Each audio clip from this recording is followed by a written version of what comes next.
Leaders, are we ready?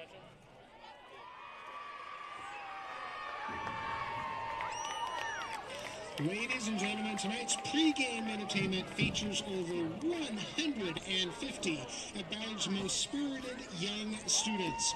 Our annual mini cheer camp brings together elementary kids and our world-famous, amazingly awesome high school cheerleaders for a fun-filled experience learning cheers, jumps, and dances. Let's give a big round of applause to our amazing mini cheerleaders as they perform 3 cheers and a dance for you tonight. It's on you, ladies.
Bomber fans, how about another nice round of applause for your 150 amazing elementary cheer camp participants and your Ballard 912 Varsity cheerleading squad.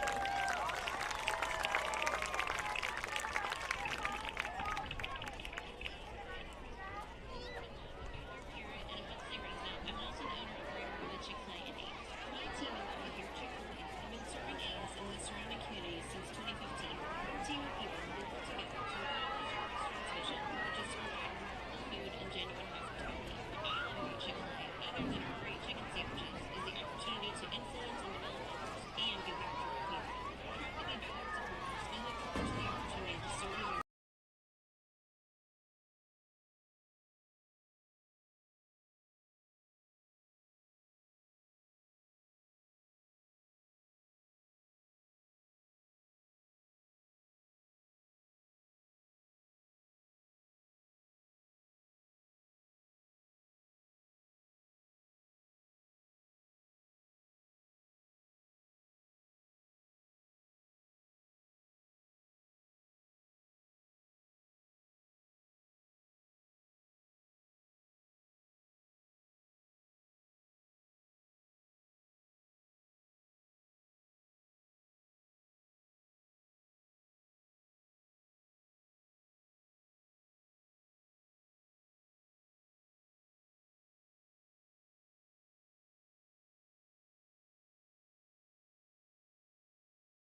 Now, fans, join our flag and our country. We present our national anthem. Oh, say, can you see by the dawn's early light what so proudly we hailed at the twilight's last gleaming, whose broad stripes and bright stars through the perilous fight o'er the ramparts we watched were so gallantly streaming, and the rockets' red glare, the bombs bursting in air, gave proof through the night that our flag was still there. Oh, say does that star-spangled banner yet wave o'er the land of the free and the home of the brave.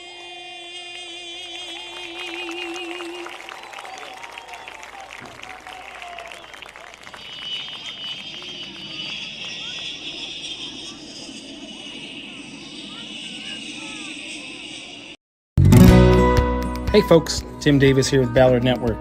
For the past year, the Ballard Network and Flight Bar and Grill have worked together to produce a monthly live talk show from Flight Lounge. It's called The Flyby.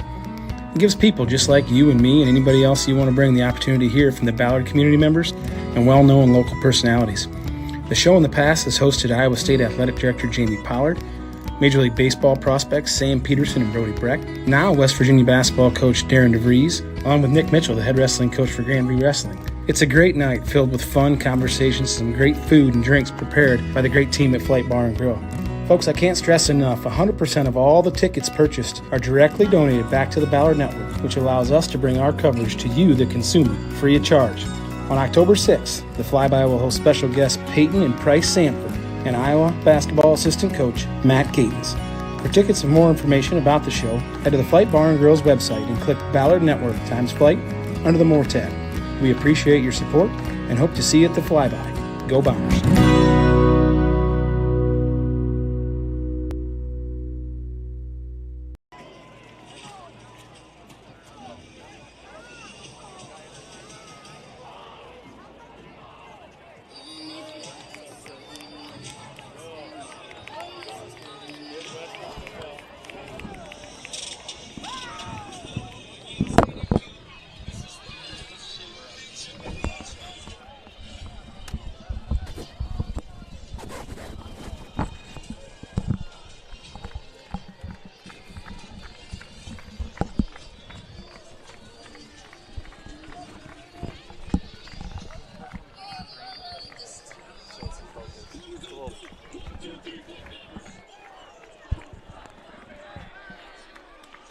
Great evening, football fans. Welcome to Ballard High School in Bomber Stadium. Rick Strauss. Good evening, ladies and gentlemen, and welcome to Rich Strauss Field.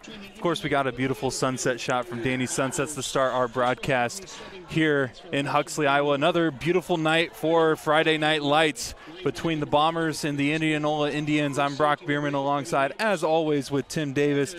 And Tim, I mean, we've had some beautiful nights up here. This is one of the more special ones. It is. It is beautiful up here, and as you can see by that sunset, or what you had seen earlier, I'm surprised we took it off so soon, but Danny decided to let us get back to the football action, which is somewhat of that's impressive for him. But no, it's beautiful. These bugs up here, though, Brock. It's a little rough. You can't see them. They call them the no-see-ums, and that's no lie because you don't see them until they bite you, and then you're just wondering what the heck's going on. So if you're at home watching, we appreciate you tuning in, and maybe not a terrible idea if you don't like bug bites, but hopefully the bugs go away. But it is a gorgeous evening here tonight, and what a big football game to open up district play here for the Bombers. District opener for sure.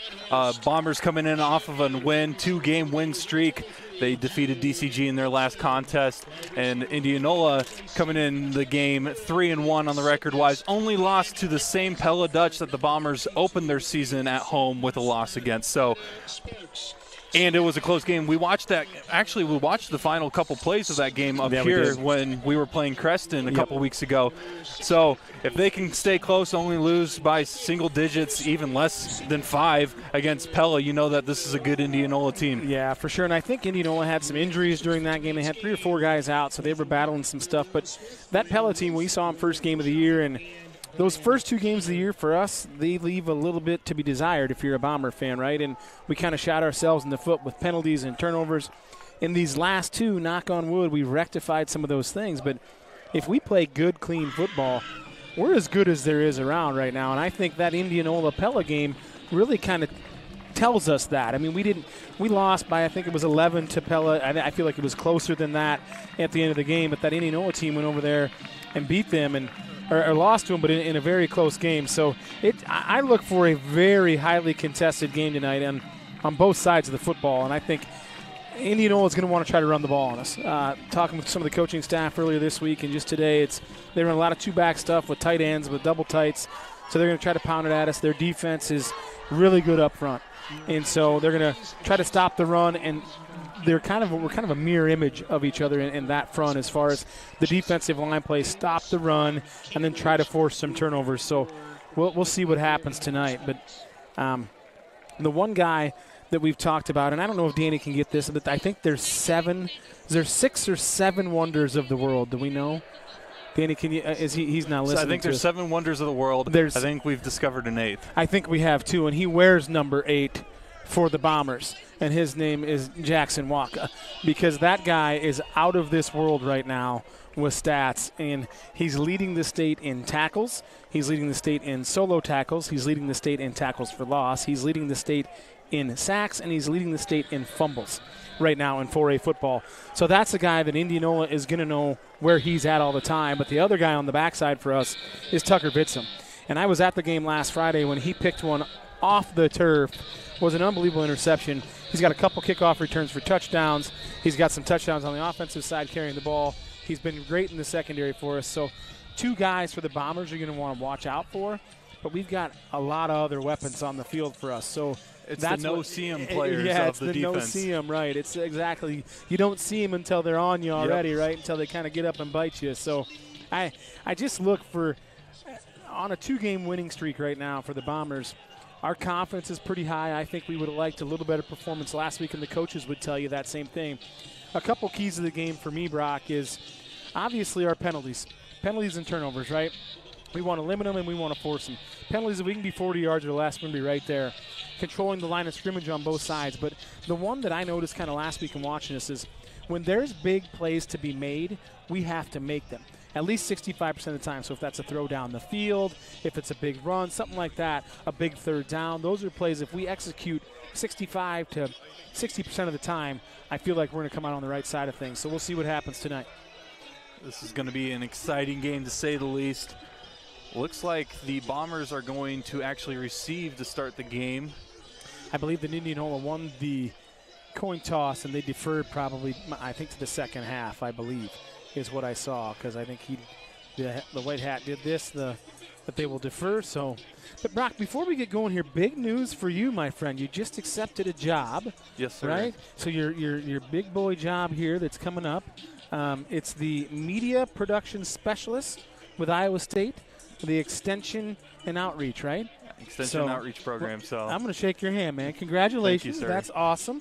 So you're staying home, right? You're staying at ISU, and we're kind of getting our foot in the door and proving your worth. So tell us about that. What does that look like before we get to kickoff? You got about 40 seconds here. Pretty much the same thing that I've been doing with video and athletic space, just more on a different area. I'm not 100% sure where they're going to put me with the extension and outreach program because they help with so many different programs. 4-H is being one of the bigger programs that they help with extension and outreach. So honestly, for me, I'm just excited to produce different content. There you go. And help Iowa State grow because, I mean, they've helped me out so much in my life. Absolutely. So. You've been, obviously, you've brought this Ballard Network to where it's at and where we stand today, no pun intended. But that's awesome, man. Look at this guy. Danny Sunsets is up here. He's executive producer, but now we've got these bugs, but he is spraying us down. This is great. I tell you what, he is the do-it-all man. If there was a Caitlin Clark of this team, it's definitely Danny Sunsets. So, and his season's just getting started. Yeah, his season is just getting started. So, boy, that sunset looks good now, Danny. You want to get one more before it goes all the way down? Don't want to miss the kickoff, but it kind of looks like it out there. Folks, that's a Videographer of the Year in Central Iowa for the Ballard Network. That's an award we just made up. Look at that thing. That might have to be our background photo, folks. Holy smokes. Ooh, Nelly. Welcome to Midwestern football here on a Friday night. You're not going to get sunsets like that everywhere as harvest season is well underway here in Central Iowa. So we'll get ready for the kickoff here. Bombers are going to receive the kickoff. Deep back for the Bombers is Jude Gibson. It's like Max Martinez is the kicker there, number 18, if I read that right. Just a sophomore. So the kick is away, and a little poocher trying to prevent a big gain from the Bombers. And the Bombers will start off around the 39-yard line. It's great field position there. It was Ryan Young on the tackle on that one. Kind of just a little pooch. So that's something to keep in mind as we go throughout the game. Is one of my other keys I didn't bring it up was special teams, man. If we can win in special teams, that's huge field position for us to start the game. So the Bombers, offensively, when we were here a couple weeks ago against Creston, they kind of opened up the can of worms. It was a get-right game. It was, yeah. That's exactly right. It was a get-right game. So we'll see. We got ahead of the chains early in that game, so we'll see what we've got on the table tonight. Gatchel awaits the snap on first down. He'll run over to the left side on a keeper. Following his blockers, a flag is out. Probably going to be against the Bombers. I believe it is. It was Max Wedmore on the tackle there for the Indians. It looks like it's in the vicinity of holding on the Bombers. We shall see what we get. But a little quarterback keep there, just like almost like a quarterback sweep it looked like. So the officials are trying to get us the correct spot. Still waiting the official call here on the first play from scrimmage. I hope this is not a repeat of the Thursday night football game that we saw just last night. So it was holding on Jackson Walker there for the Bombers. So not a great start, but we'll redo the down here, but it'll be first and a long ways for the Bombers.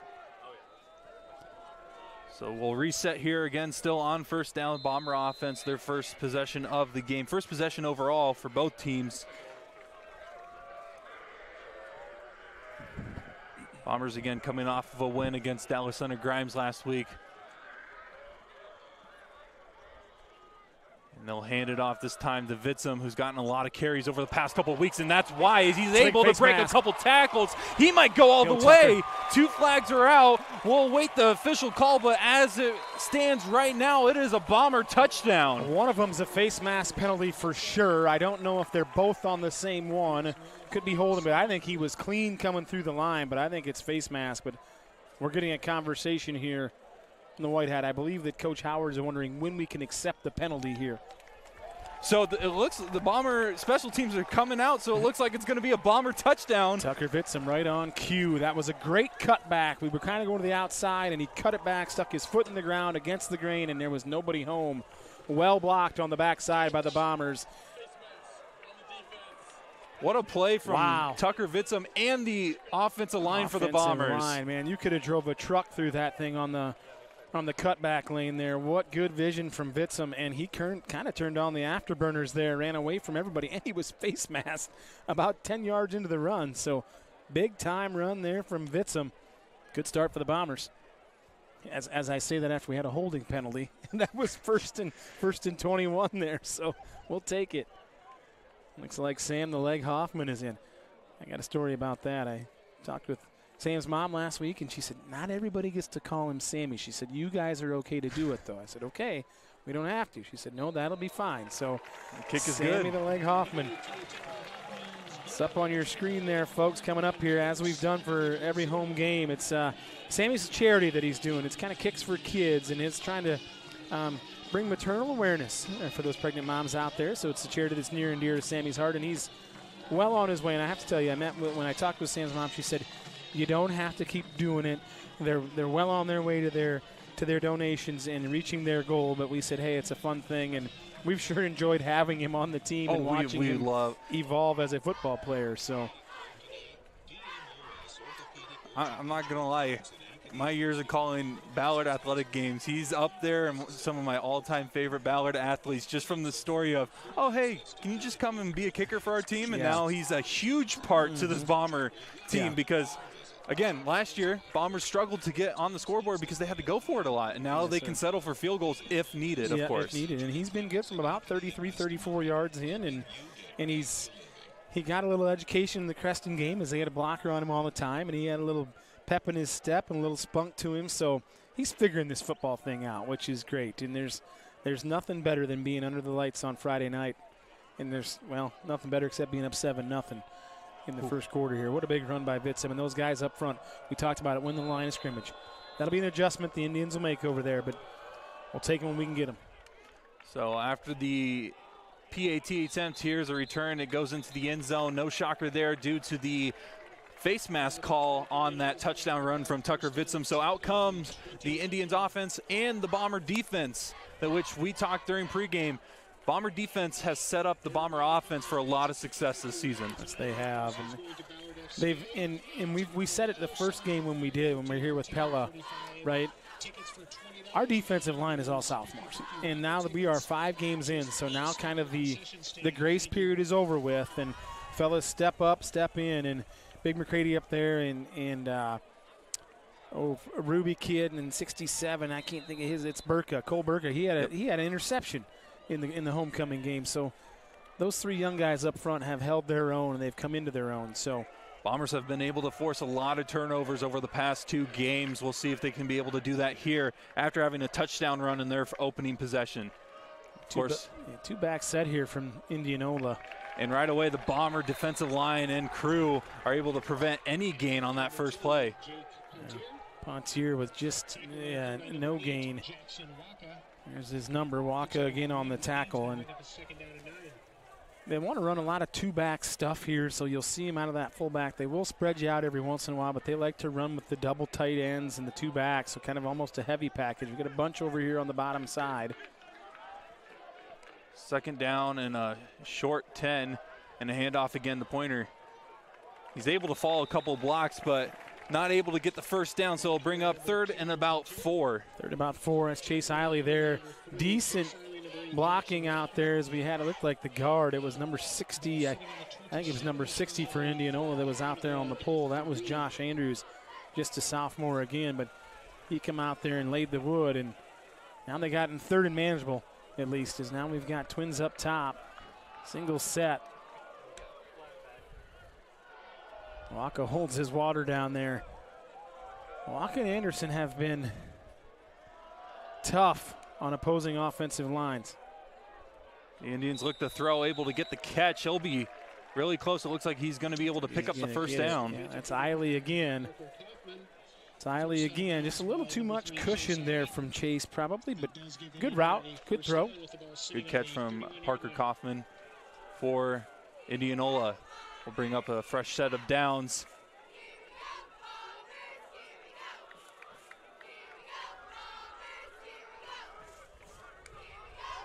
And they're going to look for another pass. Here comes the Bomber pressure. The ball is free. That's Waka. Anderson picks it up. Scoops it. And it'll be a first down and 10 for the Bomber offense. Oh, my. Waka able to force the fumble, and Anderson on the recovery.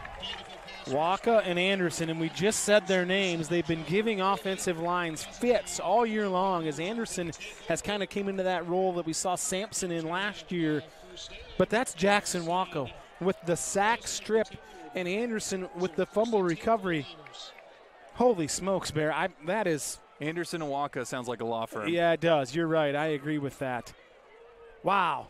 Big play and great field position here as it's 1st and 10 from looks like the 11, just outside the 10. So we'll see what Coach Crandall and Coach Howard have dialed up here.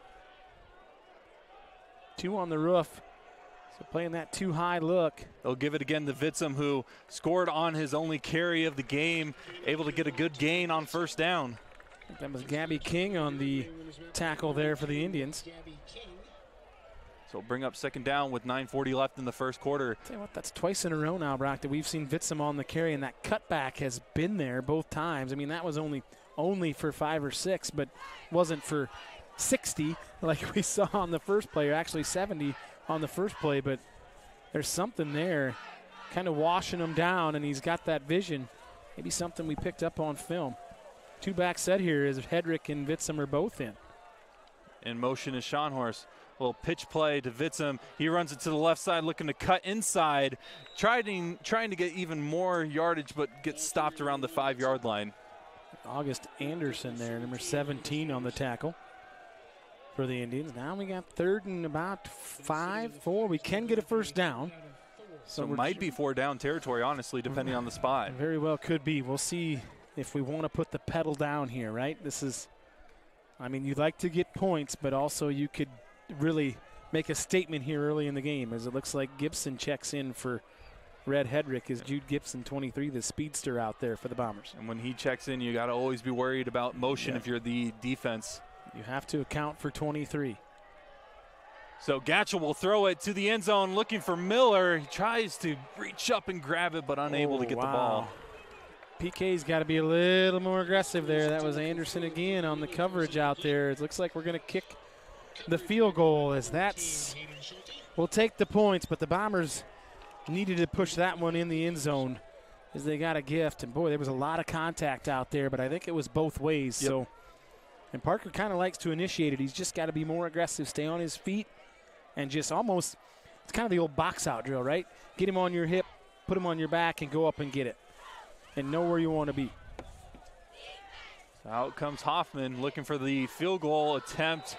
It looks to be good. It is good. And the Bombers, just like that, are up 10-0 with 8:21 left in the 1st quarter. Sammy the Leg Hoffman, and that's a nice hold down there by Mr. Miller, the holder, because it wasn't a great snap, and he got it down. And again, folks, on your screen, if you feel compelled, scan that QR code. You can donate to Sammy's cause.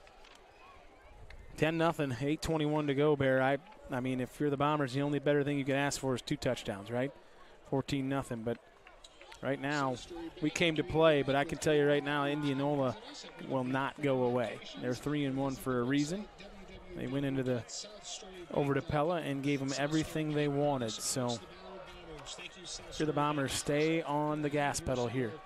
You know that's what the coaches are telling them right now, especially the defensive side. They're like, you got 1 turnover already. Why not try to at least force another one or get a stop to give your offense even more momentum? Yes, sir. So we're not that far into this game. There's still 8:21 left in the 1st quarter, and the Bombers already have 10 points up on the scoreboard. So, you know, just off of that it can swing back in the other side. So Hoffman will be out there for the kick. He'll send this one deep. Good solid boot there from Sammy. It'll be returned by Anderson on the right side. He's got a good hole, but quickly is closed by the Bomber return team. I think that was Eiley on the tackle. Eiley in there as well as Waka. Looked like that was number 40 there for the Bombers. I can't see that name. That looks like that was Jaden Leland there for the Bombers on that tackle. It was in there as well. So some of those guys, but Jude's late to get in, but there he is. He's Eiley. Oh, no. Ooh, we're trying to figure out who we're taking off. Here we go. Second offensive possession for Indianola. Last one was a fumble forced by Waka, recovered by Anderson, that set up for that field goal attempt. They look to throw on 1st down, and it goes right through the fingertips of number 34, Rylan Wilton. Yeah, that went right through Wilton's hands, and he had a step. It looked like he had a step on Eiley there as he kind of came across that formation almost, it looked like, if I missed him. But we kind of dodged a bullet there. It was a Pretty good play call. Correction, the name is Hilton. I misread my own handwriting. That shows you how bad my handwriting There it is. You should have been a doctor writing prescriptions. Nobody can read them. I decided to be a journalist where nobody can read my Spreading notes. it out as we've got doubles, both sides, single set. It looks like it should be a false start on that right side for Indianola. So trouble for Indianola again on this drive.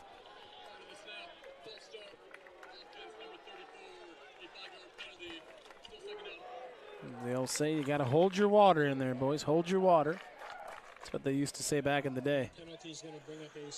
Guys, just so you know, Danny Sunsets took the bug spray over to the Indianola radio crew and offered it up to him. That's just the kind of guy he is, but they were dying over there. So we're empathetic up here because we're all on the same page. A play action look. Here come the Bomber pressure. He just kind of shovels it, able to get the completion, but a very short gain for Pointer. Yeah, that's an excellent play there by Rhett Hedrick. He could have went to the quarterback, but he saw his outlet and said, hey, you can flip it to him for no gain, and we're going to be fine. If I go to him, he's got an extra 6 yards. So just a really nice play there from Hedrick to stay home on assignment football. And that was Big McCready there, Big 77, had him in the crosshairs and just couldn't quite get him. So 3rd down and 15. So far, so good. If you're a Bomber fan looking to continue that momentum here. And you're looking for either screen or draw here if you're the Bombers, but just play solid and wrap up and tackle. Bombers send 4, looking to pressure. Out rolls is Breck. And he is brought down quickly by number 77. That's McCready. McCready and Waka in on that one. Waka was there in the flat. McCready ran him down. Good pursuit of the football. 3 and out. Good job by the Bomber defense there.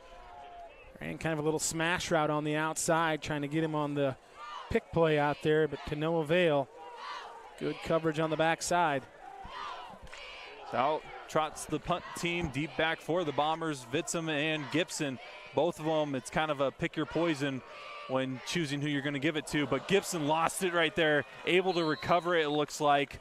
So right as I was giving them praise, a little bit announcer jinx almost as Gibson was able to recover the ball there. I think Tucker was yelling, Jude, Jude, Jude, and I think Jude was going, okay, yeah, that's mine. And he just kind of ran up on it, and as it hit him right in the chest plate, but he was able to fall on it. Good field position again here for the Bombers to start the drive. 3 consecutive offensive drives for the Bombers in good field position by terms of football standards. 3rd offensive possession for the Bombers of the night. First one was a touchdown, a run from Vitzum, and the last one was a field goal from Hoffman. First play, they give it over to Gibson on a pass on the left side. He's able to break the defender's ankle and able to get 3 additional yards. Like that was A.J. Pointier with the tackle there, so good stick in the ground there from Jude. Good little one to get Mason kind of going after that incompletion in the end zone to P.K. Miller. So again, ahead of the chains, 2nd and short. If you're an offensive coordinator, this is exactly where you want to be. It is basically an inch away from the first down marker on 2nd down. Yes, it is. Gatchel waits the snap.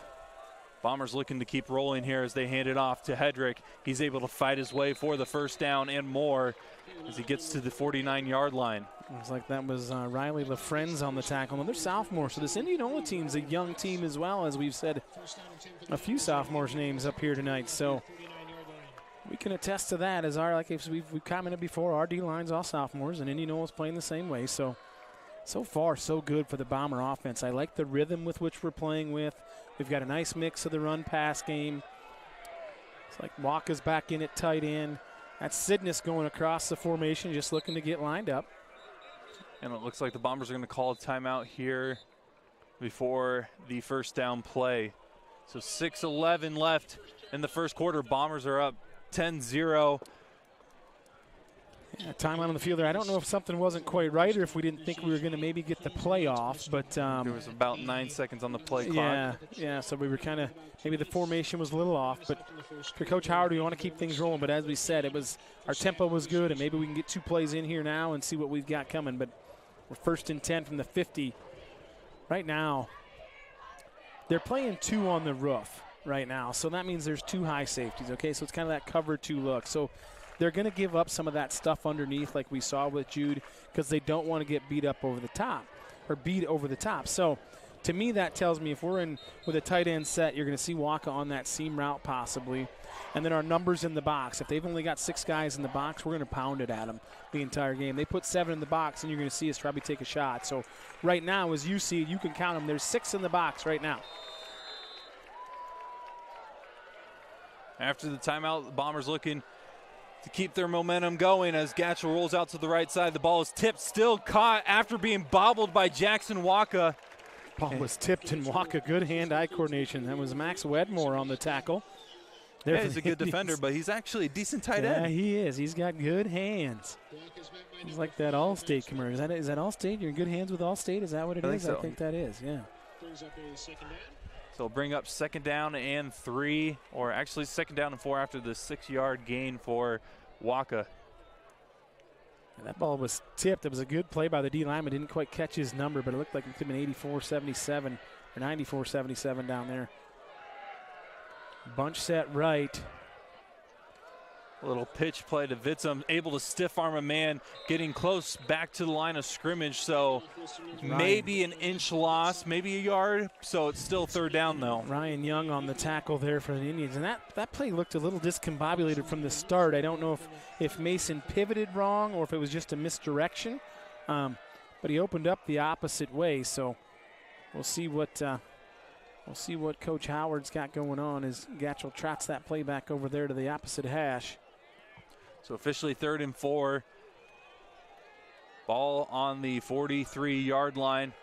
Bombers up 10 with 4:48 left in the fourth quarter. The first quarter is nowhere near the fourth quarter. A little handoff on 3rd down to Hedrick.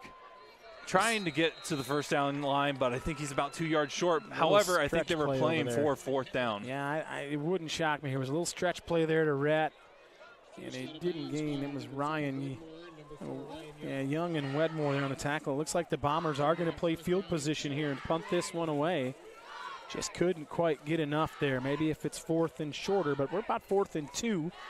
I don't know if we got the tush push in the arsenal or not. We're a shotgun pistol team, so it's always hard to do when you're never under center. But got to always watch out for the fake, though, when you got a punter who's also the quarterback. As he punts that one away, it's actually a decent kick as it bounces inside the 15, and it is touched around the 12-yard line.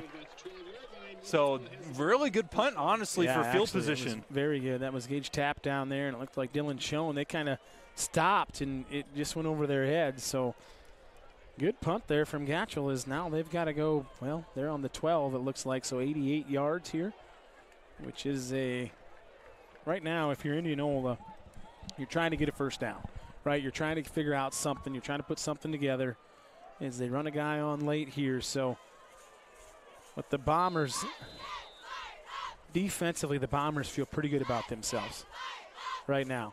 Forced a turnover, they forced a 3 and out. Let's walk on the top side. Anderson down here, a little motion action.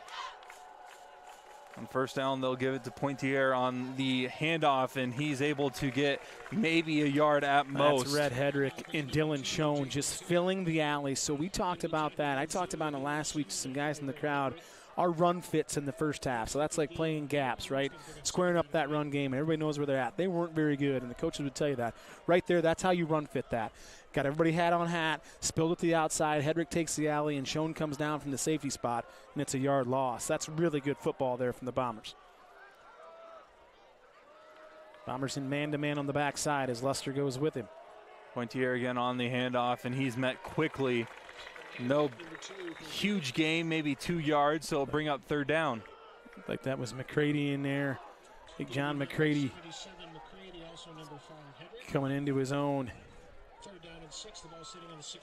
Another 3rd down, 3:30 left in the first quarter. Bombers up 10. There have been a ton of possessions in this first quarter already. Something about Rich Strauss Field on a Friday night that likes to keep us out here. But good news is a 7 o'clock kick instead of the 7:30. District play, folks, that's kind of how they do it now, is 7 o'clock kickoff. So Brueck will look to throw. Looks like a screen pass to Hilton. He's able to get the catch, but he's brought down quickly by McCready. McCready again. Pretty good play there by Big John McCready. That's a really intelligent play from a sophomore who knew that the screen was there.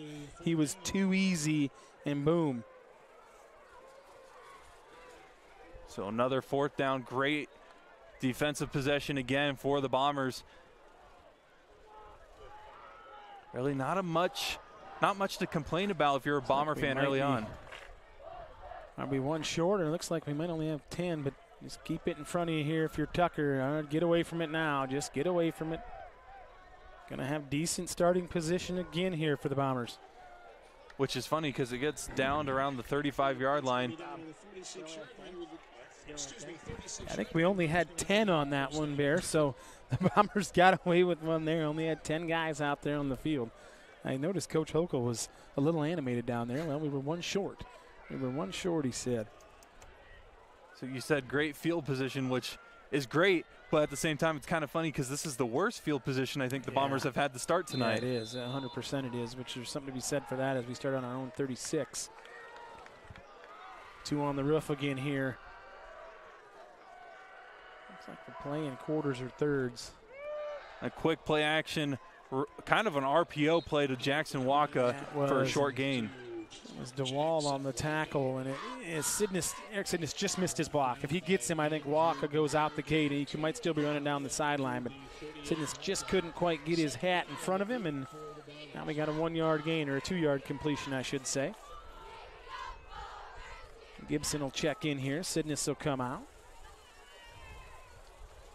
Haven't seen too much from this Bomber offense really in terms of like variety of plays. Kind of just been running the ball, a couple passes of course, but nothing too surprising so far. No, it's a little motion here. Look for the jet. As they'll swing it over to Gibson. It just a little bit too far in front of him. That was just a miscue there, and I think Jude wishes he had that one back. He got to get a little nonchalant with it. Got to reach his hand up there and snag it because I think it was set up with some guys out there. Now we're 3rd and long here for the Bombers, and this is where Mason Gatchell's kind of got to understand the situation, right? If it's open, throw it. If it isn't, let's punt it and play defense and play field position. So 3rd and 8. Ball on the 38. Clock is stopped at 1:31 left in the first quarter. Gatchell will take the snap.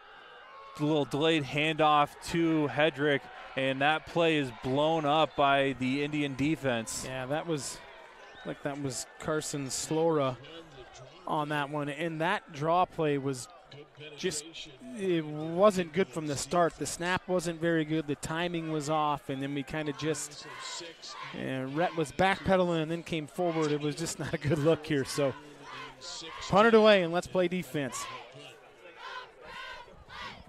Another possession here, so I think this will be the 3rd for the Indians, and we just had our 4th. Indianola sends everybody on that. Gatchell able to get it away. It will bounce at the 45. We'll go a little forward and be stopped at the Indianola 47-yard line. We're getting close to the end of the first quarter. Bombers lead 10-0. Bombers came out with just kind of their hair on fire and scored that opening touchdown from Bitsum, and then we got the turnover, got the field goal, and now we've just kind of been steady Eddieing it here right now. See if Indianola is able to do something here before the second quarter. They'll roll out over to the right side. A quick pass, caught and brought down quickly. That's Dylan Schoen there on the tackle. King with the reception. Gabby King, and that's Dylan Schoen playing downhill football. That's a guy that last Friday laid the wood on a hit at the goal line on DCG's quarterback, Tate Barron. And I think Tate got up and kind of limped off, but Dylan Schoen just looks like he shot right out of a cannon on it. Bring up 2nd down. Clock is rolling. Getting close again to the end of the first quarter. Bombers have been making a lot of noise so far tonight. Pointier on the handoff. He's got some blockers, able to get the first down and more. Fighting his way to the 34-yard line. First down. They got the edge there, Brock, is what happened. And it looked like luster on the tackle, but I think Caden Anderson came down and didn't get it spilled, and our run fit wasn't very good, and he was out the gate. So that will do it for the first quarter. We'll be right back after a quick video commercial break here on the Ballard Network, so stay tuned. Hey folks, Tim Davis here with Ballard Network. For the past year, the Ballard Network and Flight Bar and Grill have worked together to produce a monthly live talk show from Flight Lounge. It's called The Flyby. It gives people just like you and me and anybody else you want to bring the opportunity to hear from the Ballard community members and well-known local personalities. The show in the past has hosted Iowa State Athletic Director Jamie Ballard, Major League Baseball prospects Sam Peterson and Brody Breck, now West Virginia basketball coach Darren DeVries, along with Nick Mitchell, the head wrestling coach for Grand View Wrestling. It's a great night filled with fun conversations, some great food and drinks prepared by the great team at Flight Bar and Grill. Folks, I can't stress enough, 100% of all the tickets purchased are directly donated back to the Ballard Network, which allows us to bring our coverage to you, the consumer, free of charge. On October 6th, the Flyby will host special guests Peyton and Price Sanford and Iowa basketball assistant coach Matt Gatens. For tickets and more information about the show, head to the Flight Bar and Grill's website and click Ballard Network times Flight under the More tab. We appreciate your support and hope to see you at the Flyby. Go Bombers!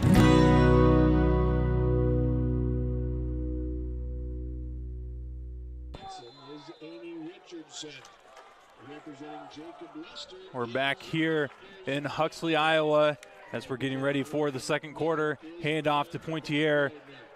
Able to get a couple yards, maybe one officially. Yeah, Walker was in on that tackle, and Anderson was there too, but Walker was getting held, I believe, on that, and that's sometimes what you got to do.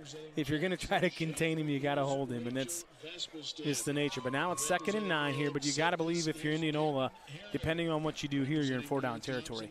I don't know how good their kicker is. I haven't seen him, I guess, or heard a lot about him, but he is 1 of 3 on the season, long of 24, so his one make is around 24 yards. Second down here, quick play over to the right side, just overthrows the receiver in Hilton. So it'll be 3rd down. 3rd and about 9 here, so obvious passing down here you would think, but if it is 4-down territory, you may see a run here and get it to 4th and 3, 4th and 4. So again, if you're the Bombers, assignment football. It is Teacher Appreciation Night, as you see the teachers that were awarded those awards from the Ballard senior football players earlier this week for Ballard Teacher Appreciation Week / Appreciation Night for tonight. So they were honored in between the first and second quarter. They do for the teachers. It's pretty cool. 3rd down. Indianola will roll out to the right side, and it's picked off, almost picked off. Dylan Schoen had it right in his hands, and he was seeing nothing but grass. Oh, baby, that was close. Oh, my, Dylan's going to wish he had that one back because he's not going to get a much simpler one than that. And it looks like, if we're changing personnel, and it looks like Indianola is going to go for this right here. Maybe we'll see a quick kick, but, oh, man, Dylan had that one right in his hands, and there was nobody but the quarterback in front of him there. Well covered by the Bombers. The Bombers are man-to-man here, so if you're going to heat him up, you got to get there.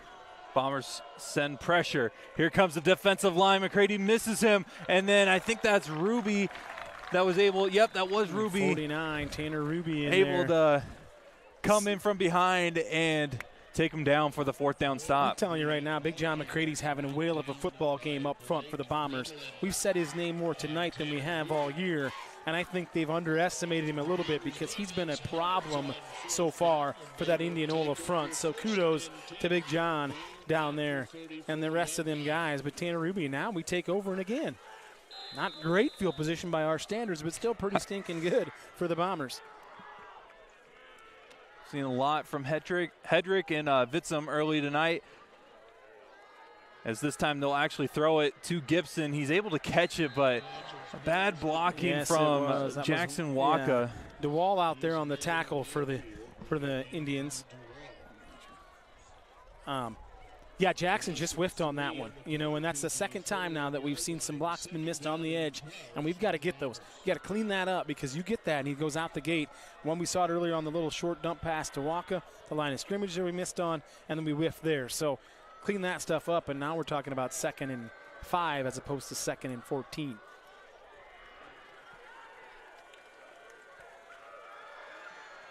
Gatchel tosses it just out of the reach of Gibson, so it'll bring up 3rd and long.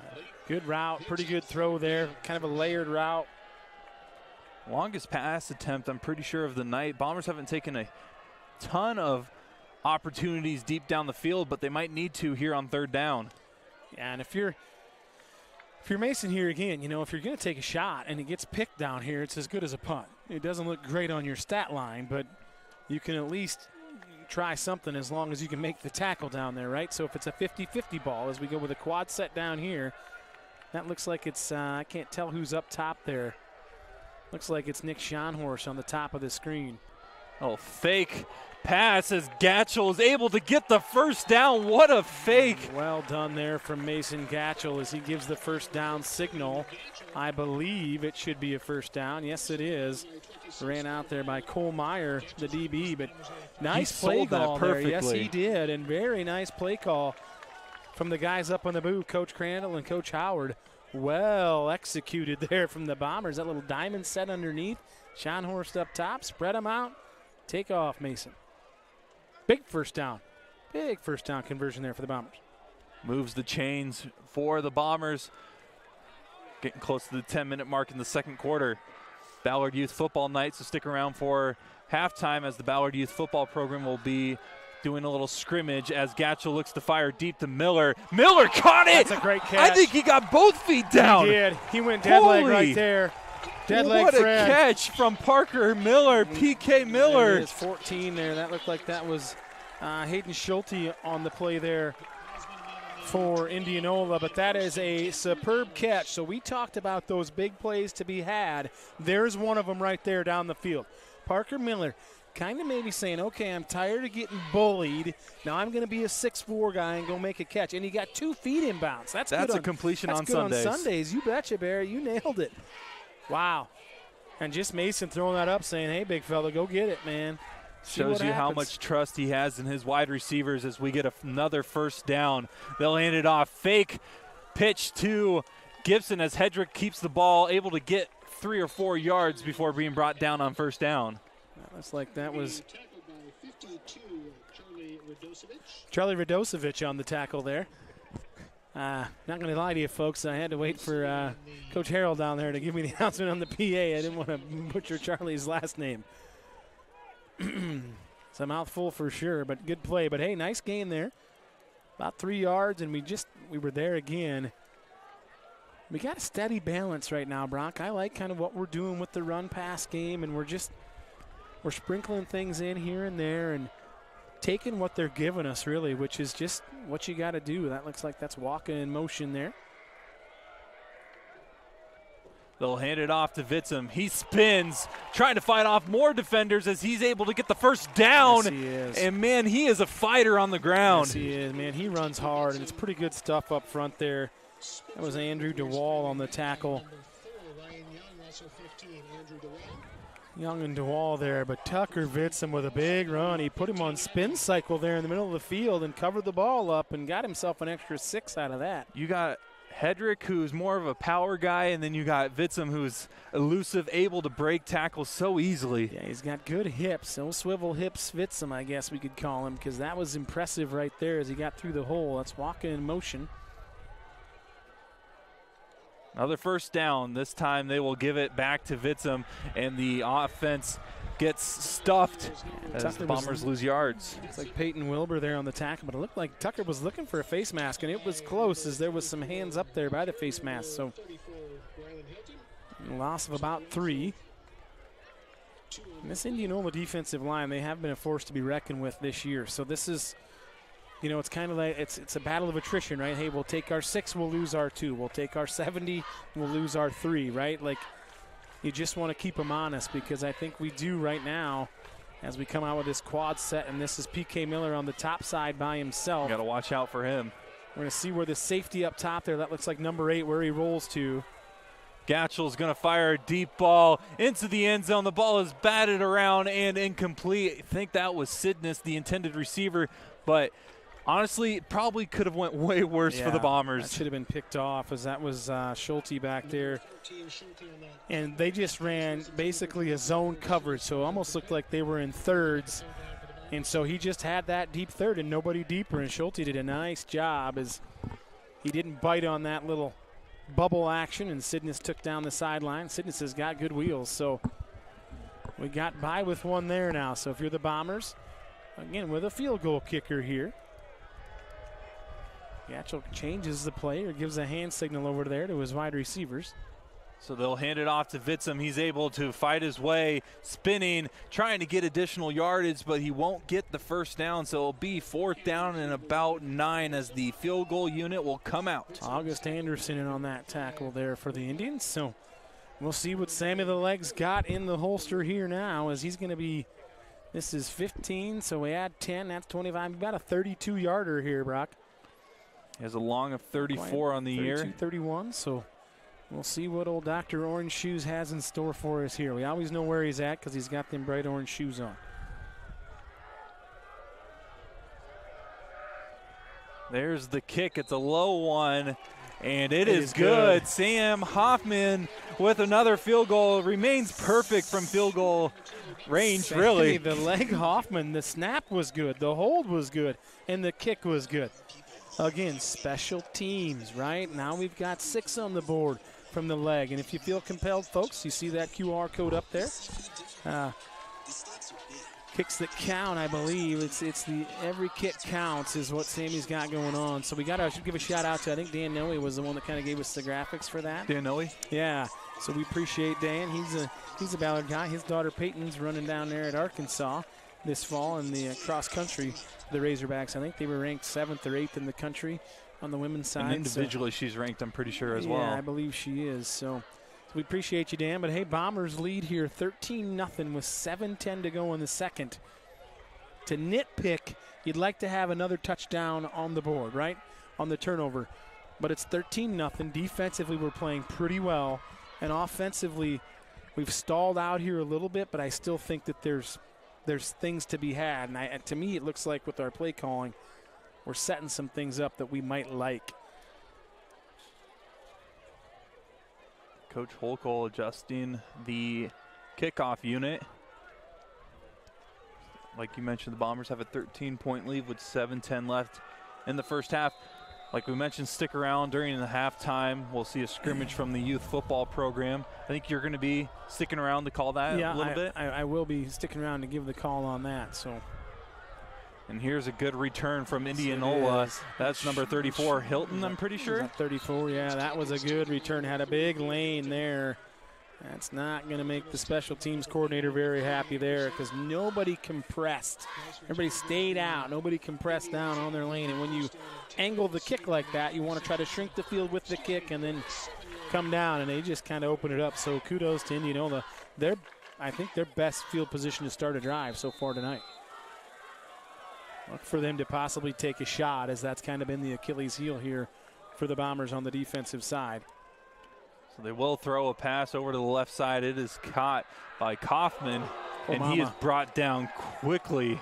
That was Eiley and Anderson on that one. It was Chase on the low and Anderson on the high, and Caden Anderson.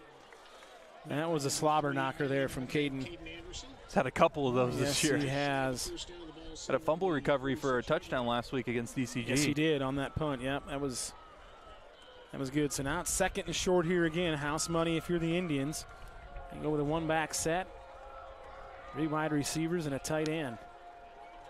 Again, they're going to look to throw, and that ball is just out of reach of Kaufman's hands. Hit his left hand, but unable to pull it in. Out of reach, and I think you're going to see more of that as they're going to try to see with us playing man-to-man. So you might see right now they're just kind of out routes and underneath stuff, but look for some of those rub routes coming.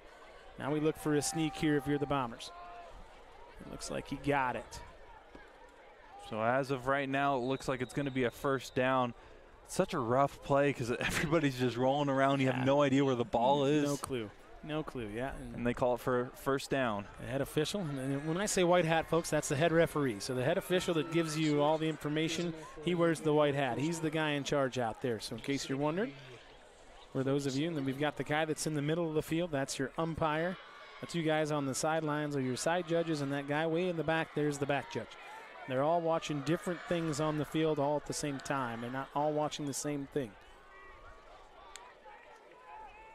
They'll hand it off to Pointier, looking to gain a little bit of an angle, trying to spin away from Schoen, but he's unable to. That was number 28 out there on the pursuit for the Bombers. That looked like that was Blake Brendelin on that one. He was trying to hunt him down, couldn't quite get there. Pointier with pretty good wheels.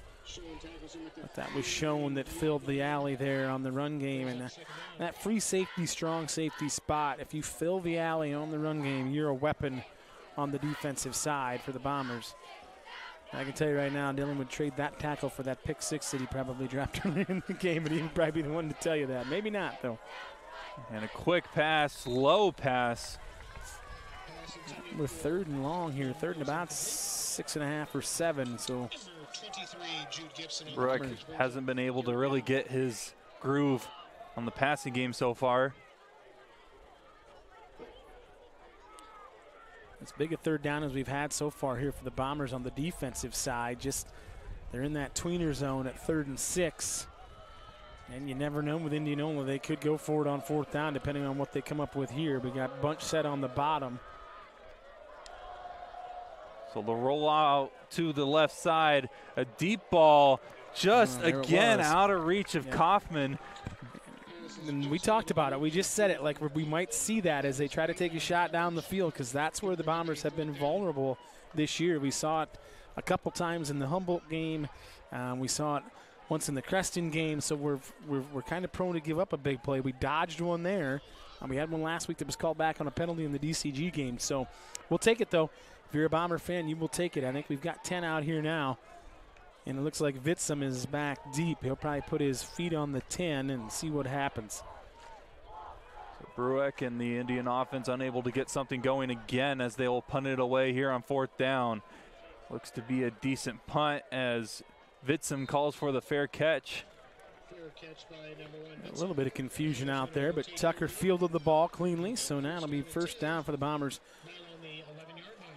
Brock, we don't have the graphic up, but we've got to mention Flight Bar and Grill, right? And they're in the corner all night long. But those guys, without Matt and Marianne and Flight Bar and Grill, really none of this would be possible here last year. They've been such a great partner and everything they've helped us with and allowed us to do.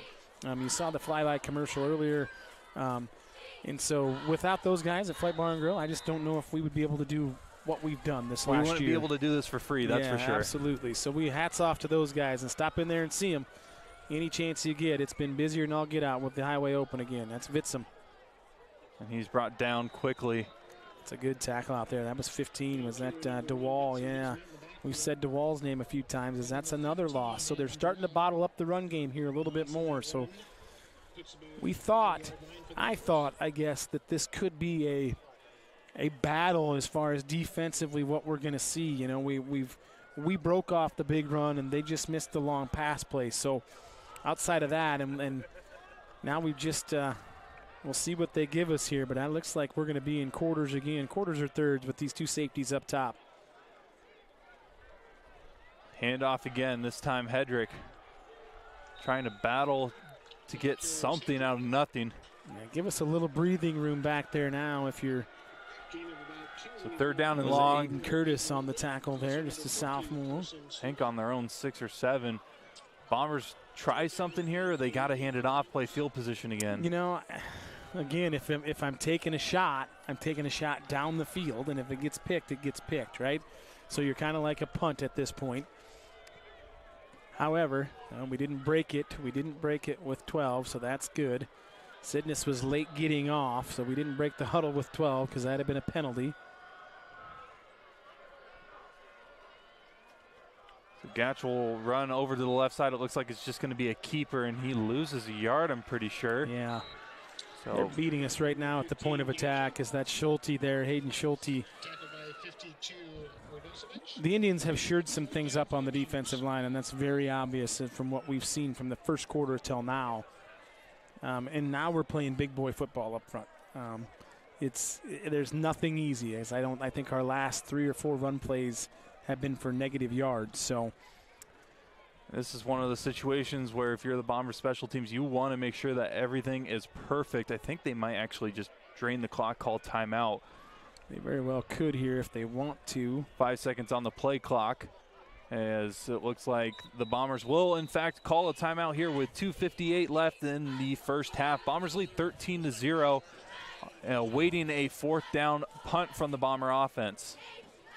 Yeah, this is, trying to run clock, so 2:58 left, and we got to make sure everything's good to go up here. That's the key piece, and we talked about it before the game, and we'll talk about it again, but special teams is that piece that's very important.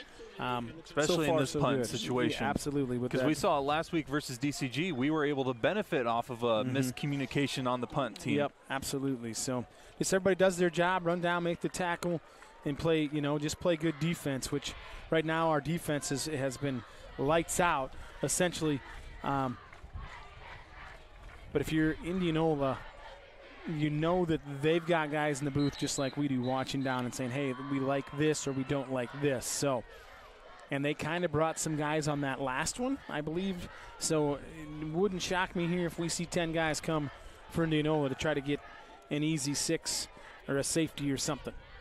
As it looks like they'll just have one guy back, and we're going to have all 10 guys up there up front. And they sent them all last time. Don't be shocked if they try to do that again. Gatchel does get it away. Decent kick as it will bounce, as it falls to the ground as well. That is Anderson on the recovery, trying to make something after that muffed punt as he gets stopped around the 50-yard line. Looks like that was 38 in there, flying in there. That was Jack Plukar, the sophomore. Good job by Jack getting in on that tackle. Good job on keeping him out of there, and Plukar flying down the field for the tackle. Plukar's got some arms on him, man. Holy smokes, he's been in the weight room. Tap had him in the crosshairs, we just couldn't get him wrapped up. Slithered through there. Out come the Indians again. Haven't gotten any points on the scoreboard, but wouldn't be shocked if that changes at some point in this game. As they're able to get Waka and crew to jump off sides. Yeah, that was Anderson down here that jumped, and we just got to hold our water and just be a little smarter. Now you're 2nd and 5, and you're probably for sure in 4-down territory here if you are the Indians, and I look for a shot to be taken here right now. You take away that big run from Vitsum and the fumble recovery from the Bomber defense, it's 3-0 really at this point. It's a dogfight, but that's the thing, is we took advantage of those situations. It looks like we're in nickel here now as we brought in an extra defensive back. Taking out a defensive lineman, brought in a back. So looking for passing situations here for the Bombers with this personnel. Hand off to Pointier. Pursuit, Bomber defense. Eiley is able to trip him up as he gets closer to the first-time line. Eiley there on the tackle was Brendelin. Just couldn't quite get there. Angles that Brendelin's playing at need to be just a little more crisp to give himself a chance to run him down. But that ball stayed in bounds, so the clock will tick. The Indians do have 3 timeouts. It's something to keep track of for those keeping track at home. Now we're 2nd and short, so what do you think's going to happen here, Bear? I'm predicting a pass play. Put you on the Manning board here. Your guess is honestly as good as mine, as they do look to take a shot deep. Right on cue, it's swatted away. He picked on the wrong guy there. I mean, he was hip for hip, stride for stride, put him in his hip pocket. You'd like for him to reach with that opposite hand. He had that defender side hand. That opposite hand is always just a little longer, but it's hard to coach him to do that, but it is, you get a little longer. But Tucker was there. Regardless, he was right there in the right spot.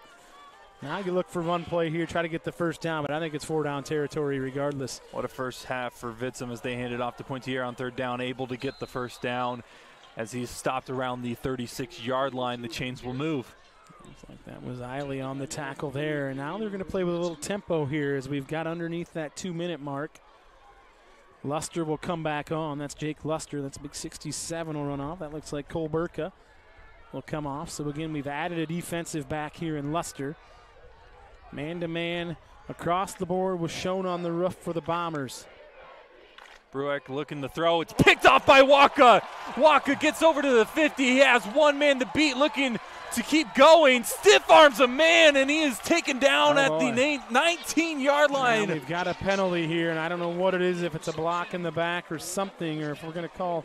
But there is a penalty marker on the field, and it was thrown by the head official, so I don't know what it is. But that's Jackson Waka on the interception.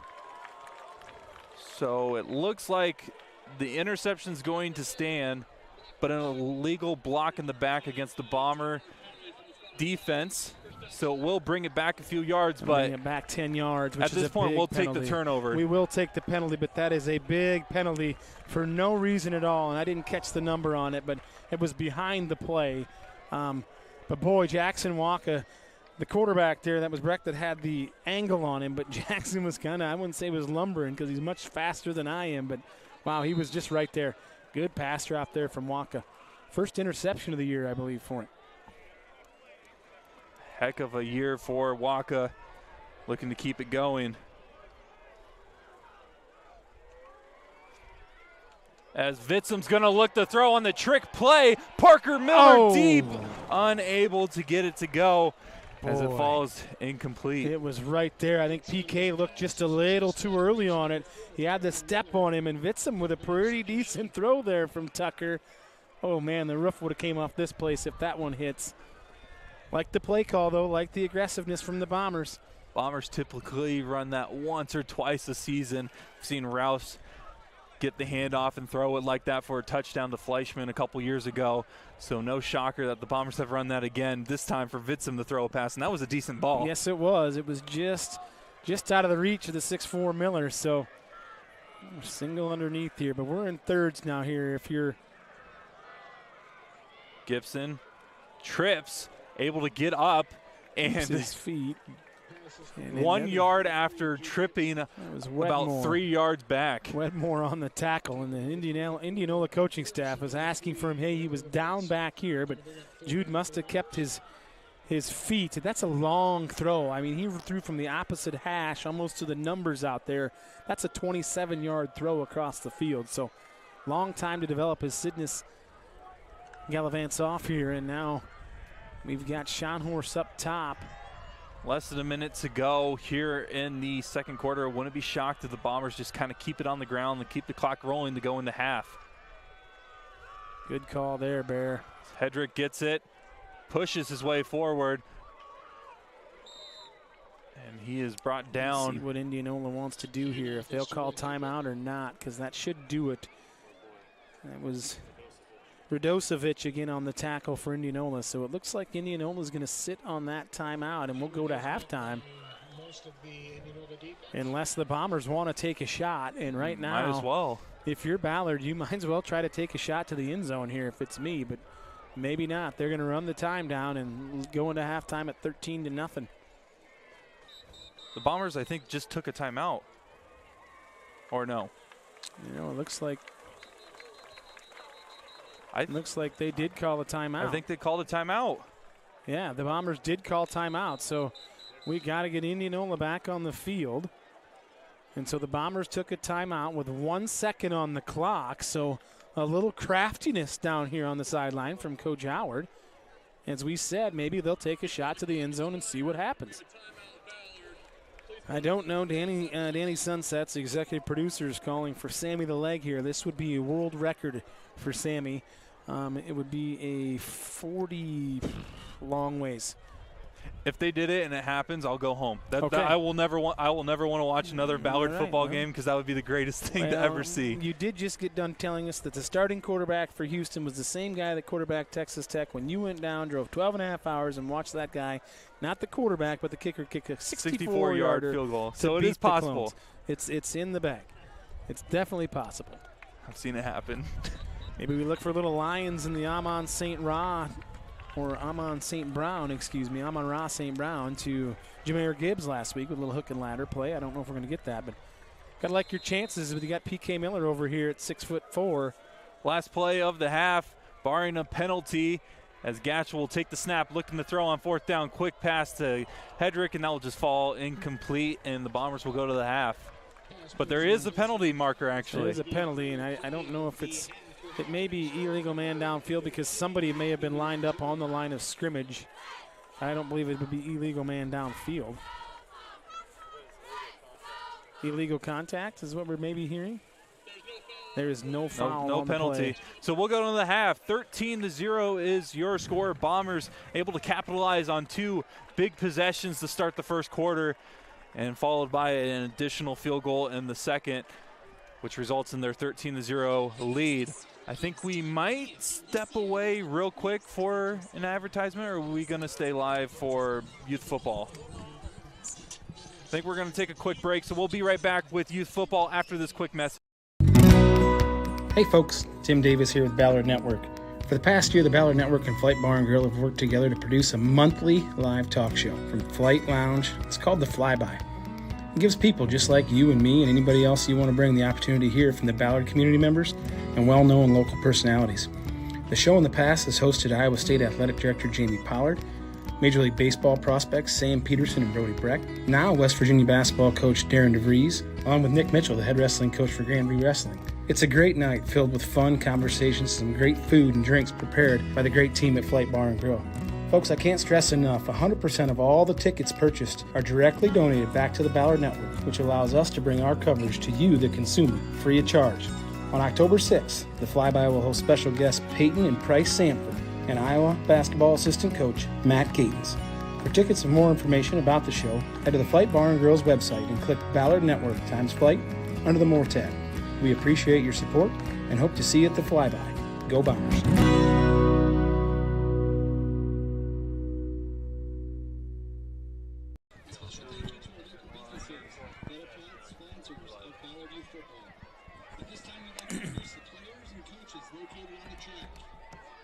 The teams located on the track are the Ballard Juniors, red, Ballard's Junior, navy, and the Ballard. Folks, we've got a matchup out here of the Ballard 6th grade teams. We've got white against red, so that was number 23 on the carry there. I'll get the roster pulled up.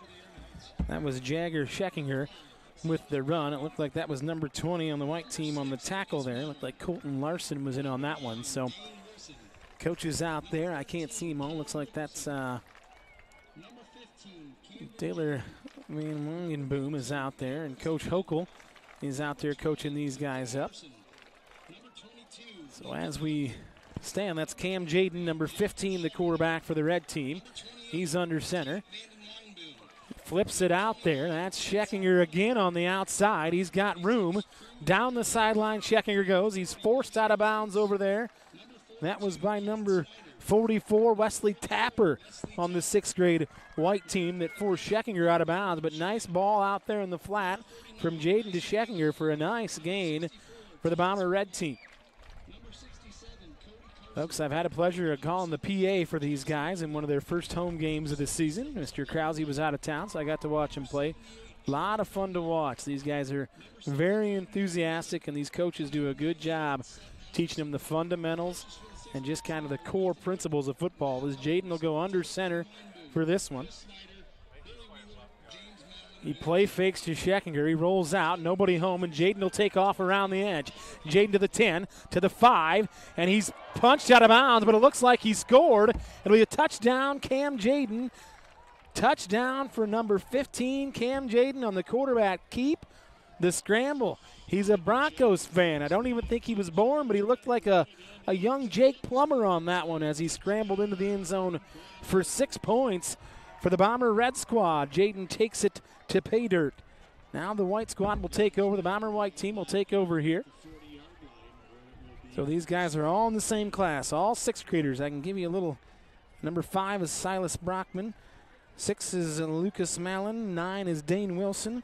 13's Cale Mickelson. 15's Cam Jaden. 19 Carter Zimmerman. Number 20 is Colton Larson. 22 Lincoln Hochul. 23 Jagger Scheckinger. 28 Tate Van Wijnenboom. 29 Jensen Berner. 36 Crew Hedrick. We'll get back to it here. This looks like number 22. That looks like it could be Hochul. He fumbles the snap as Lincoln will jump back on it. Get right back to where we are. Number 40 is Marshall Holmes. Number 42 is Cade Snyder. 44 is Wesley Tapper as the white team's back on the ball. Hochul under center. He hands that one to 42. That's Cade Snyder on the run. He puts it on the turf. It's still loose. It's picked up by Wesley Tapper. Tapper will pick it up, and Wesley Tapper will pick it up and score as Tapper picks up the fumble from Snyder.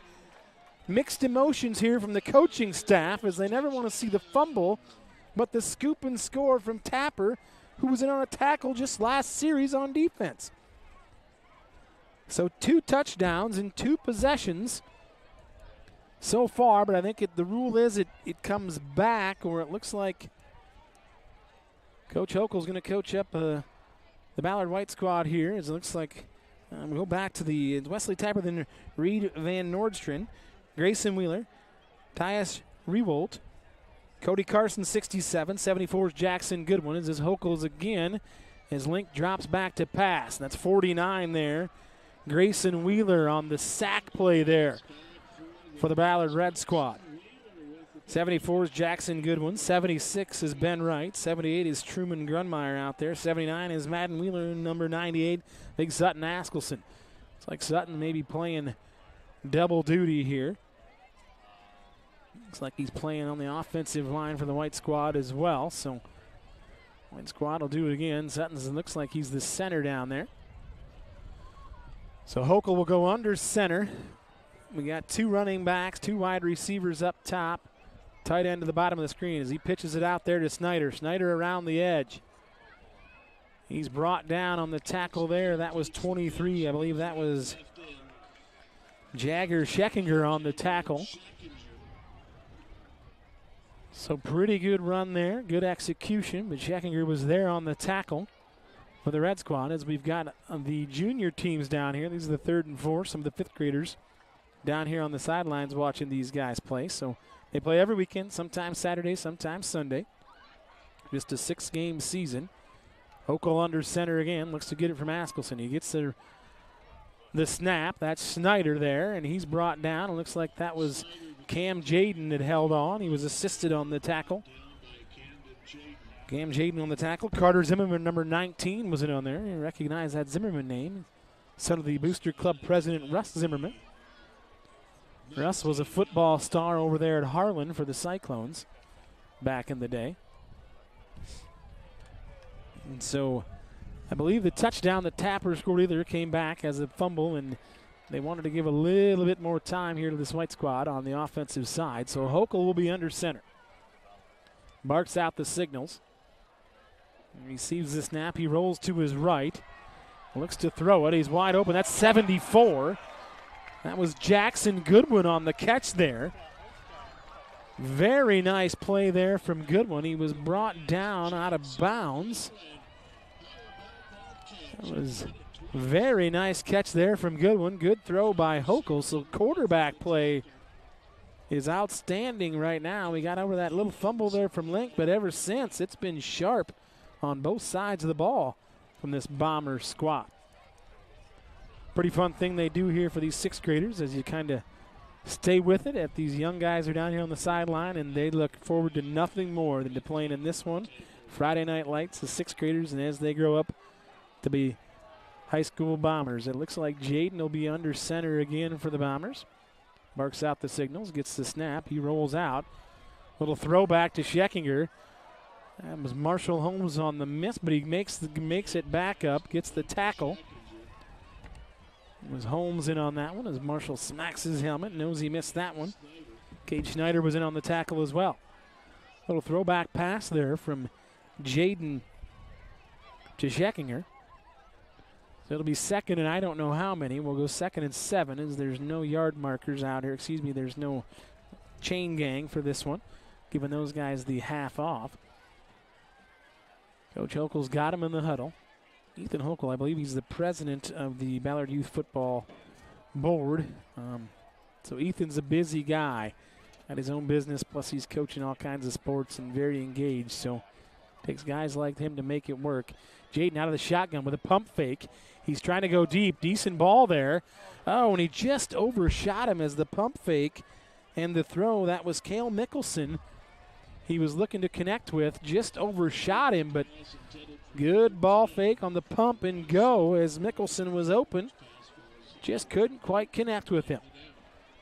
Aggressive play calling here by Coach Hochul. Got a lot of the youngsters on the sideline. They're either doing some wrestling, maybe getting in some TikTok videos. We've got a lot of action on the sidelines, folks. I don't know if you can see that, but I can.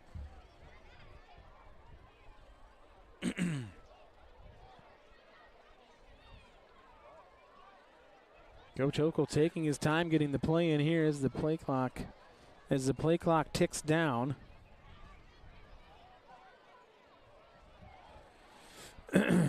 Be about 2nd and 11 from the 40.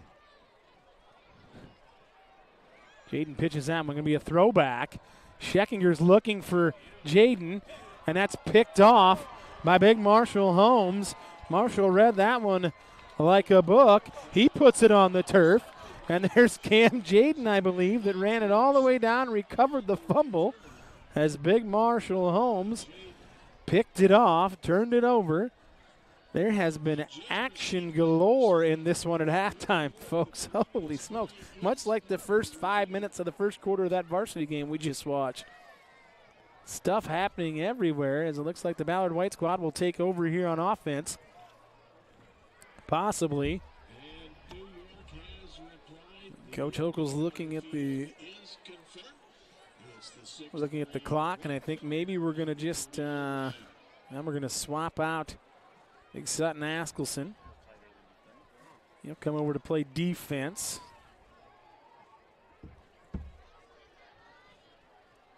He was playing center, I think, on both sides, so can't see here who's in. Looks like that might be 78, Truman Grunmeyer playing center, and it is. That's a run there by Cade Schneider as he breaks a tackle or two. He's taken down on the outside. That was number 36 and number 9. Dane Wilson, and looks like Crew Hedrick was over there on the tackle. Crew Hedrick, you hear that Hedrick name. He's got an older brother, Rhett, who's a senior. Crew's the youngest of that crew. The Ballard White team will hustle the ball. Grunmeyer will grab it, and it looks like Hochul's still in at quarterback, number 22. His dad's a Tennessee fan, so maybe he thinks he's Heath Schuler. Looks like 28 or 9. I can't see if that was Jensen Bruner on the carry there. Nice carry there from Jensen. It's got a few more plays left here as the clock ticks down.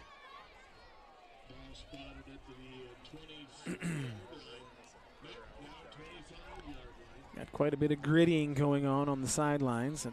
I know our spotters up here. We appreciate Rob Mudd and Brandon Brown are up here doing the spotting for us tonight. Big gritty guys. These guys know how to gritty. Hochul under center. He'll hand it off to Snyder. Snyder with a cutback. Met by a squadron of Bombers as Jaden sticks his nose in there. He's got an assist. Looks like that was number 64 on that tackle. If there is one, yeah, that's Tyus Rewalt, and Crew Hedrick was there. Now the little Bombers will come onto the field, and they'll watch from behind.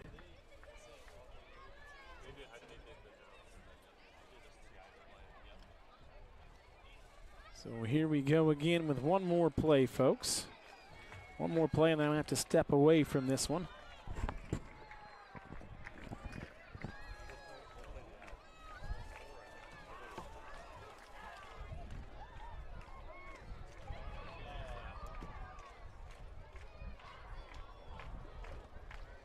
Snyder on the outside with a carry. He's met in the backfield. Complete. It looks like that'll do it for the Bombers as they're going to call it in. So well-played game there. Some good, exciting action from both teams there. So hats off to this Bomber youth football program and all the work these coaches and parents and kids put in. So kudos to you guys. Congratulations. Best of luck on the season. Hey folks, Tim Davis here with Ballard Network. For the past year, the Ballard Network and Flight Bar and Grill have worked together to produce a monthly live talk show from Flight Lounge. It's called The Flyby. It gives people just like you and me and anybody else you want to bring the opportunity to hear from the Ballard community members and well-known local personalities. The show in the past has hosted Iowa State Athletic Director Jamie Pollard, Major League Baseball prospects Sam Peterson and Brody Breck. Now West Virginia basketball coach Darren DeVries, along with Nick Mitchell, the head wrestling coach for Grand View Wrestling. It's a great night filled with fun, conversations, some great food and drinks prepared by the great team at Flight Bar and Grill. Folks, I can't stress enough, 100% of all the tickets purchased are directly donated back to the Ballard Network, which allows us to bring our coverage to you, the consumer, free of charge. On October 6th, the Flyby will host special guests Peyton and Price Sanford and Iowa basketball assistant coach Matt Gatens. For tickets and more information about the show, head to the Flight Bar and Grill's website and click Ballard Network times Flight under the More tab. We appreciate your support and hope to see you at the Flyby. Go Bombers!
Getting ready here for the second half of play. Beautiful night here in Huxley, Iowa, Rich Strauss Field. Ballard Bombers, Indianola Indians. Bombers lead 13-0 heading into the second half, heading into the third quarter. Indians will return the kick. Brock Bierman alongside with Tim Davis. Tim just got back from a quick bathroom break. And for those that don't know, we have to climb down a ladder, go all the way down through the bleachers, fight the fans to even get to the concession stand / bathrooms. And he called all of that Ballard youth football program. We did it, Bear. And found a way to still get to the bathroom and back. Hashtag athletes. Athletes. I'm not feeling like one right now. I'm a little out of breath. No, I'm not too bad, but no, it was a good time. That was fun. That's fun for those kids, and they get to kind of hear their name, and just fun for them to be on the field. But let's see if we can't continue the second half the way that we started the first half here. That was kind of a little. We literally just started the first half all over again, if you look at that. Max, Jasper on the carry there, on the catch. I wouldn't say recovery, but on the catch there on the. So Bombers did exactly what Indianola did to start the game. Yep. So Indianola will have the first offensive possession of the second half, looking to get on the scoreboard for the first time tonight. Bruick has been struggling a little bit from the passing game. Pointier was able to get the handoff there, but brought down quickly by Brendelin and crew. Brendelin, yeah, that looked like Brendelin, and it looked like Anderson probably on the tackle. It was Brendelin there up front, and then Anderson from the backside. And Caden Anderson's got a really good motor, I feel like, and he's just where Caden gets himself in a little bit of trouble is that motor. He's got to just idle it down just a little bit every now and then, but it's hard to tell a kid that, because you love that intensity and that enthusiasm. So on second down, they'll give it again to Pointier. Able to find a little gap, gain about 4 yards before being tackled. Will bring up third down. Going to be third and about 6. It looked like that was Tanner Rubian on the tackle there. As Ruby and McCready are in, and we're kind of in that, again, nickel, but we're going to bring Burka back in here. And Luster will come off, so Big Cole Burka will come back in. And we're third and about 6, I would say. Third and a long 5 will go. So we ran that kind of nickel package with Burka out. Now we're third and 6. We must like the Bomber pressure. Bring pressure. Bombers are straight man-to-man here as we go across the formation. Play action. Here's the pass completed to number 32, Gabby King. Yeah, that was Red Hedrick on the tackle, and King got him. It was a good play call with that left-handed quarterback as he rolls out with his body and just put it right on the numbers. Tough cover there from Hedrick, as that was King on the reception. I believe that I have to look and see where he came from again on that. But Bombers in that man-to-man, so they kind of put their out linebackers on an island with some of that stuff. The snap is mishandled. There's Schoen meets the quarterback Bruick. That was Dylan Schoen there that stuck him, kind of picked him up, but still a nice gain there from a mishap of a snap, but still positive yardage here as Indianola is moving the football right now on this first possession. Brings up second down. Bombers need to kind of dig their heels in here a little bit up front. Line of scrimmage is where it's at. Also got to watch out for a potential shot taken downfield. As we've got Gibson up top in man-to-man, and they're throwing it that way. Just falls incomplete. It's a quick route there, and here's what you're going to look for, though, Brock, is you're going to look for that quick route and now the pump and go, and look for that, the out and up, the pump and go, whatever you want to call it, but that quick step. So now on that, if he takes 2 steps back, pumps, and look forward here. It may not be, it's not going to be right now, but we'll see it before the night's over with. Potentially 4 down territory for the Indians on third down and 5. They'll hand it off to Pointier. He gets close to the first down line. He might be like 2 inches short. There's Waka in on the tackle there. So it does bring up fourth down. I'm assuming they're going to go for it here. They're 100% going to go for it here. And when we had short yardage before, they went with the quarterback sneak. It wasn't fourth down, but Burka and Ruby and McCready, these big boys up front, Brendelin's telling them to pinch it down. So they just sent out their starting quarterback for Andrew DeWall, who was their starter last year. So DeWall will maybe come in here a little bit, not a wildcat, but a little more beef maybe. Motion they is jumped. Yeah, they did jump. That was a left tackle that leaned. Coach Howard was all over it. It was number 60 that just leaned a little. New quarterback, different cadence, just a different inflection in the voice. We'll see now what they'll do. That they will bring back out Bruick. But Bruick will come out, so it's going to be 4th and about 6 now. A long 5.5. So you got to believe it's passing down here, and it's going to be something quick. Looks like a quick punt could be coming as he just took a step back. It is a quick punt. No, they'll fake it, looking to throw, and overthrows it terribly, and it will be a 4th down stop again for the Bombers. Boy, that's a big play there from the Bomber defense. Well read on the outside out there. And just an interesting play call because he's running down the field like he's going to try to block, and then he opens up to try to catch the ball, and Brooks just overthrew him. And I don't even know if the receiver was really expecting it. Maybe it was Brooks' call to make and thought he saw something he liked and tried to take a chance. So Bombers, again, great field position, need to capitalize here. We could put 6 on the board here, Bear. This would be a huge momentum shift, even more so for the Bombers. Bombers looking for an explosive play here on this drive as they'll hand it off to Gibson. He runs over to the left side, able to break the first tackle, but brought down quickly on the second one. So it looks like he lost the ball, but the officials say he was down. Wedmore on the tackle, Max Wedmore. Yeah, Gibson looked like he maybe just put it on the turf. Second time tonight for Jude. Jude's just been a little bit out of it here, I would say, just a little bit there, but he's been a point of emphasis, and I don't know if you saw that, Brock, but on that jet sweep, and it was the give to Jude, but there was nobody out the gate with Mason on that. So, again, like we talked about the out and up for Indianola, look for that little jet, and maybe now we could see pump and go here again. We saw the same formation when Mason ran for the first down, so look for something similar here. On the keeper, Gatchel able to spin forward to get around to the 49-yard line. Will bring up 3rd down in a more manageable situation for the Bombers. A.J. Pontier there with the tackle. So, yeah, much more manageable, Brock. Good call there. Just a more manageable 1st down, or 3rd down, and puts you in a spot and just helps you a little bit. A quick scoreboard update. Looks like ADM is up 28-13 against Boone. Boone had a great start to their season, looking to hopefully come back in that one if you're a Torador fan. So 3rd down, 7 to go. Early in the 3rd quarter, about midway, and the offensive line moved. And yeah, Lincoln Miller just hit himself on the helmet and said, oh, boy. So it's, 13-0, the Bombers lead here. Yeah, that's a penalty. Shoot yourself in the foot there if you're the Bombers. But that's maybe is that the 2nd penalty? We had the block in the back, and we had a hold. And the hold, so and 3rd. So the 3rd penalty tonight on the Bombers. So. And last time we had a penalty on the offensive side, it resulted in a touchdown the next play. Yeah, that's correct. That is correct. Positive thinking, Bear. I like that out of you. PVO, positive vibes only. PK Miller on an island down here by himself. Gatchel will fire it to him. He's able to catch it.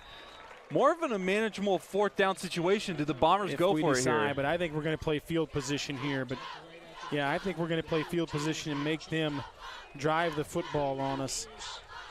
It was Schulte on the tackle. I was surprised we didn't take a little deeper shot there with PK.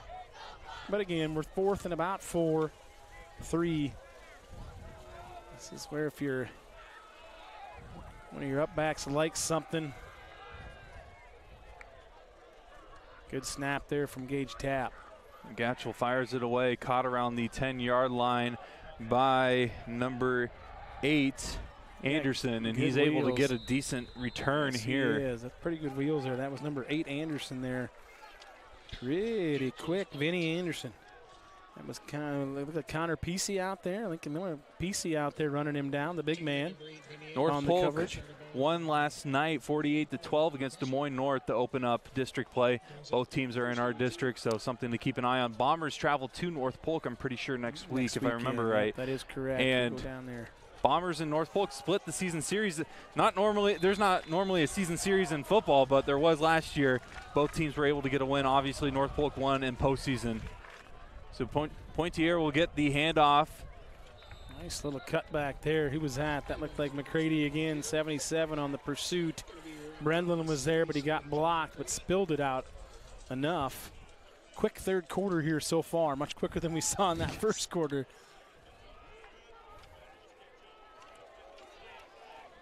As long as it's not a repeat of 2 weeks ago. Yeah, right. Second down. 2nd and long here for Indianola. Oh, we just about jumped, but we didn't. They got that silent count with the clap of the hands, which that's an advantage for the offensive side, for sure.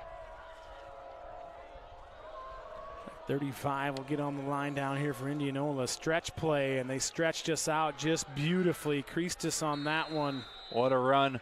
Probably one of, Indianola's most explosive plays so far tonight, so not a great sign for the Bombers. Just fits him on the tackle out there, but yeah, you're second and about 8 there is what it was, and just basically a stretch play or an outside zone play, and they just kind of outflanked us and stuck his foot in the ground and got a nice gain.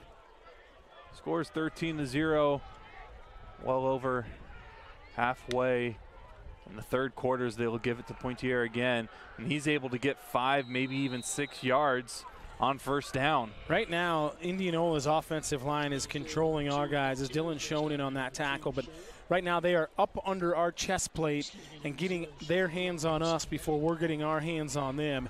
Just happened to Jackson Walker right there. As great as he's been all year and all night, he got owned on that play, and he's going to see it, and he'll rectify it, correct it. But right now, the point of attack belongs to the Indians so far up front on this drive. They go with that fake, kind of that dummy count, see if they can get it just a cheap 5 yards, and then they signal that play in from the sideline and communicate it across. The O-line's got it already. It's your skill guys. This is the outside stretch again. Good job by Anderson spilling it there. Waka on contact. And just slithered through. That was Waka. Good credit for the tackle. Jackson needs to wrap him up for a no gain as opposed to a 2-yard gain, because you know Indianola probably in 4-down territory again here. You would assume their defense has played pretty well after that first drive. Third and short. Under 5 minutes left in the third quarter. 13-0 is the score, but it's pretty much been even since the first 4 minutes of the first quarter. Yes, it has. Bombers jumped on them early, but the Indians have cured what's ailed them, and they've stuck with this run game, and it's been very effective. It was Hedrick in on the tackle to start as John McCready was down the field there, as that O-line from Indianola is starting to move people up front. So as we've talked about it, O-line, D-line play, and this is a grinder of a drive. So you're going to see Indianola continue to run the ball, and then they're going to take a shot. And that's just football 101, right? Like, everybody's focused on the run game. Your eyes are telling you run, run, run. They play action here with some of them guys on the edge, like Bauer or Vinny Anderson or some of those guys. So Bruick was looking to throw, but the pocket closed so quickly that he had to scramble to fight back to the line. I still think he lost a yard, though. He did. That was Caden Anderson that was in there on him with him, I think. And they were looking to take a shot down the field, almost a little waggle route as he came out and then up the sideline, but we covered it fairly well. But again, like you mentioned, pressure was key, and that's the thing. That's what makes man-to-man coverage effective, is if you can pressure the quarterback. If you can't pressure the quarterback, you're on an island for a while by yourself, and that's not a very fun place to be, no matter what they tell you on Outer Banks. Seen Outer Banks, Bear? Good season in a couple weeks. Yeah, there is. We're looking forward to it in our house. Bruick rolls out. Looking to throw, fires it, and Schoen meets him right away, and that ball falls incomplete. What a play from Dylan Schoen. That's just him covering a guy, seeing the quarterback's eyes, and knowing what's behind him. Whoa, baby. Dylan Schoen, he lays the lumber, man. I'm telling you right now, if he's looking for some sort of something, Munn Lumber should be calling him, because he is laying that wood. That was a big-time hit. So now we got 3rd and long. If you're the Bombers here, wrap up and tackle. Wrap up and tackle.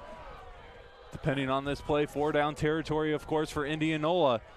So we're getting close to the fourth quarter. They'll hand it off to Pointier, able to break the first tackle from Anderson, fights his way forward, and I'm pretty sure this will set up a 4th down attempt. Yeah, absolutely it will. It's shown again, and again, we make that tackle at the line of scrimmage, and they're probably punting it away here, but now it's 4th and short, and they're probably going to go for it unless they want to play field position, which I think there's a decision to be made. Yeah, Bruick's in, so it'll be 4th and 3. Gonna have to hurry. It's under 10. Indianola in a little bit of a time crunch, but they're gonna go for it. The Bombers are in man-to-man. They run that flood route. And he's finally able to get that 4th down completion that he's been desperately looking for. Well, now there's going to be a penalty. King is able to get the reception, so a first down and penalty. Was Dylan shown there? I'm not sure who the penalty is on, but by the body language, it looks like it could be on. It looks like it could be on Indianola, but where the officials are pointing, we're trying to figure out what the call is here. It's right on our sideline, so we're anticipating something.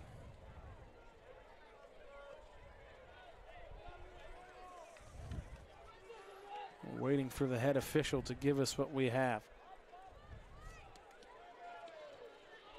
The result of the play is a first down. After the play, we have unsportsmanlike conduct foul on the offense, number 34. Ooh. We also have an unsportsmanlike conduct on the defense, number 24. Those unsportsmanlike will offset. The result of the play is a first down. So that's a big penalty against the Bombers there on the sideline. I was going to say, Coming Sidness from doesn't play the sideline, defense. he does not. So the first down is good. We would have taken him back 15 yards. However, the penalty's offset. That's stuff that cannot happen to the Bombers or any football team for that matter. And I'm sure that that will be discussed at a later time this week. But those are the penalties that we cannot have, we cannot afford to have in district play or in any game for that matter. So big break there for the Indians.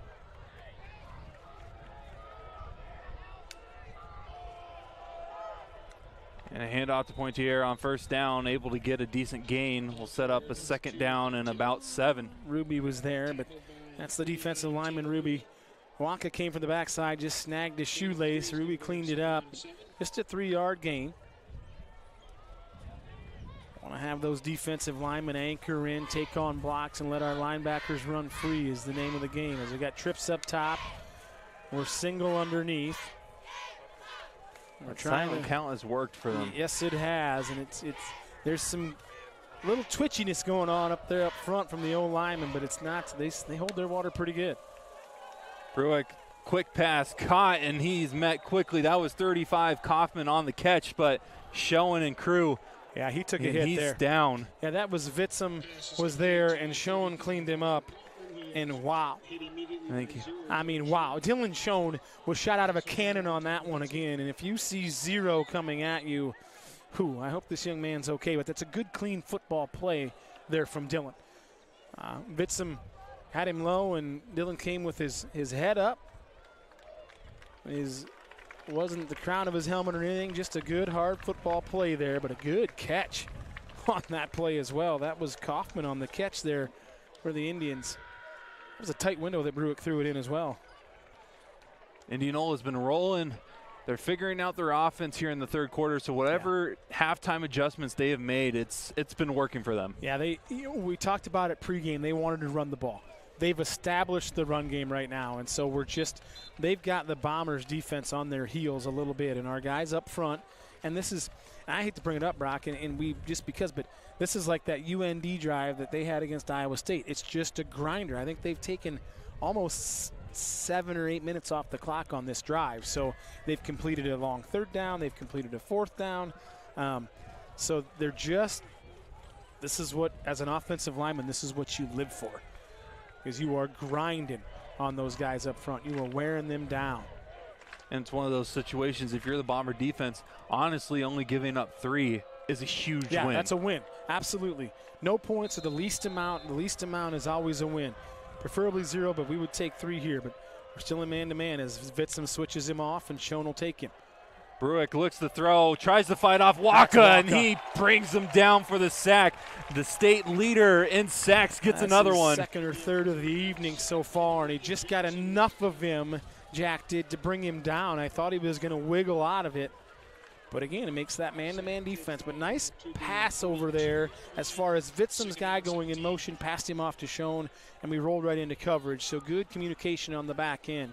You got some intelligent kids back there, and that makes it a lot easier on a defensive coach to say, hey, do this and execute it and communicate it out. You can't be quiet and play football. It doesn't work out very well.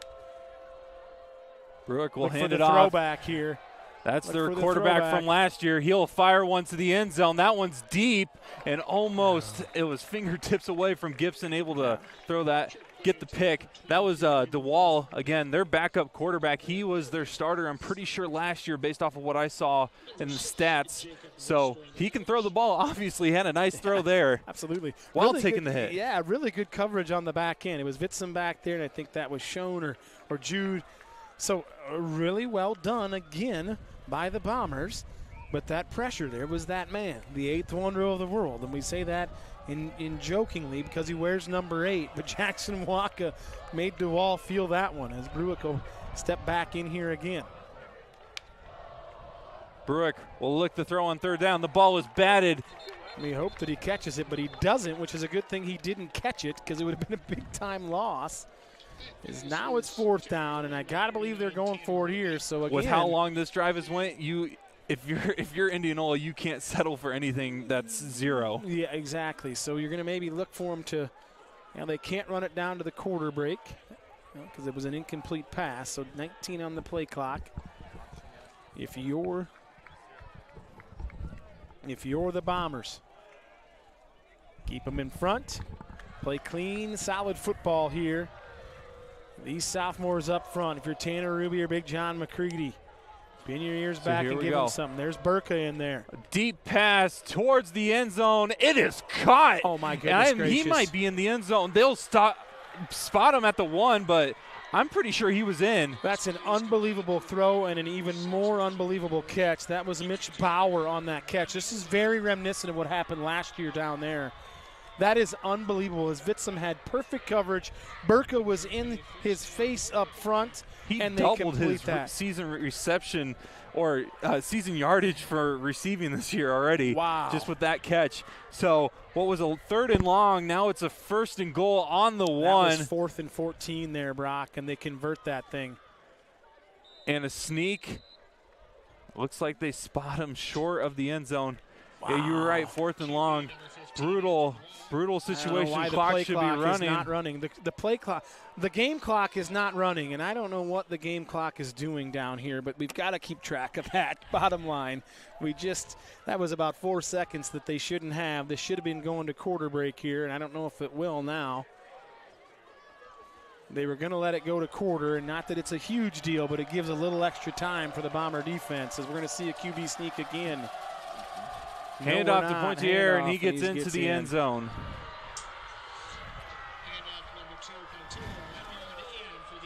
Boy, that's just a tough break there for the Bombers and Bomber fans, because 4th and 14, and looks like we've got somebody down on the field. That looks like it could be Jack Waka there for the Bombers, so don't want to speculate, just looking at his shoes and the single-digit number.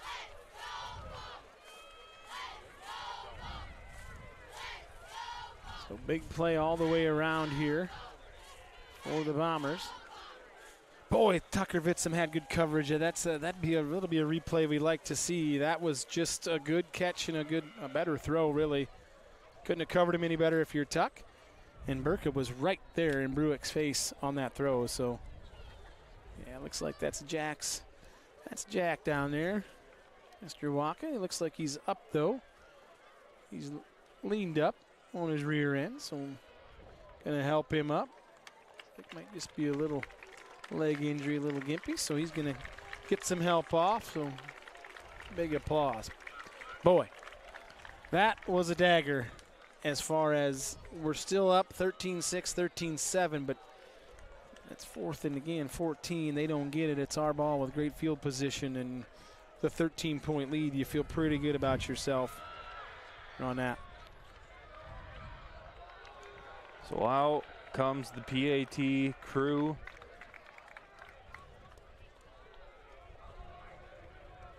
Looks like this is Martinez, the kicker here for Indianola, just a sophomore. He handles the kickoff duties. The kick looks to be good. Looks like it's good, yeah. Just like that, it is.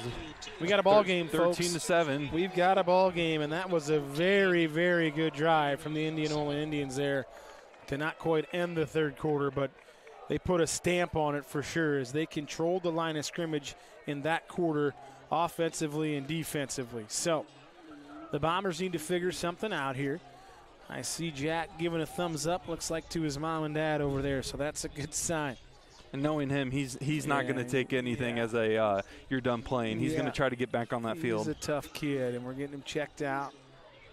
Looks like that's Doc Pete down there. Doc does a good job with us and helps us out on the sidelines, and Jordan the trainer, so they're down there. Getting ready for a kickoff. Hopefully the Bombers can continue what they've been able to do on special teams and set up good field position. Bomber offense has been Stagnant. Stagnant is a great way to put it in the last, honestly, since the second quarter on. Yeah, really it has. The third quarter we didn't get a lot done, but Indianola controlled that quarter. I mean, they had the ball forever, and it was an outstanding drive. It's just a break, man. I mean, we talked about it for us, but when there's a big play to be made, you got to make them, and they made a big play. I mean, that's just their guy going up and making a great catch, and Vitzum couldn't have really had any better coverage. He was right there. And if they pooch this, you got to get the possession. That's all that matters. No worry about the return. Get on the football. So they will. Did. Fair catch it. There you go. He did. And Eiley gets it around the 30-yard line, so Bombers will take over with 4 seconds left in the third quarter.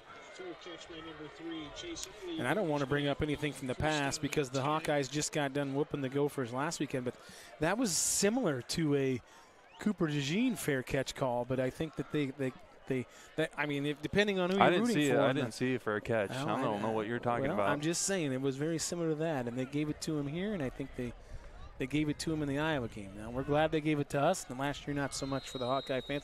I hate to bring it up. Well, I could because they beat them last weekend. Took him to the woodshed up there.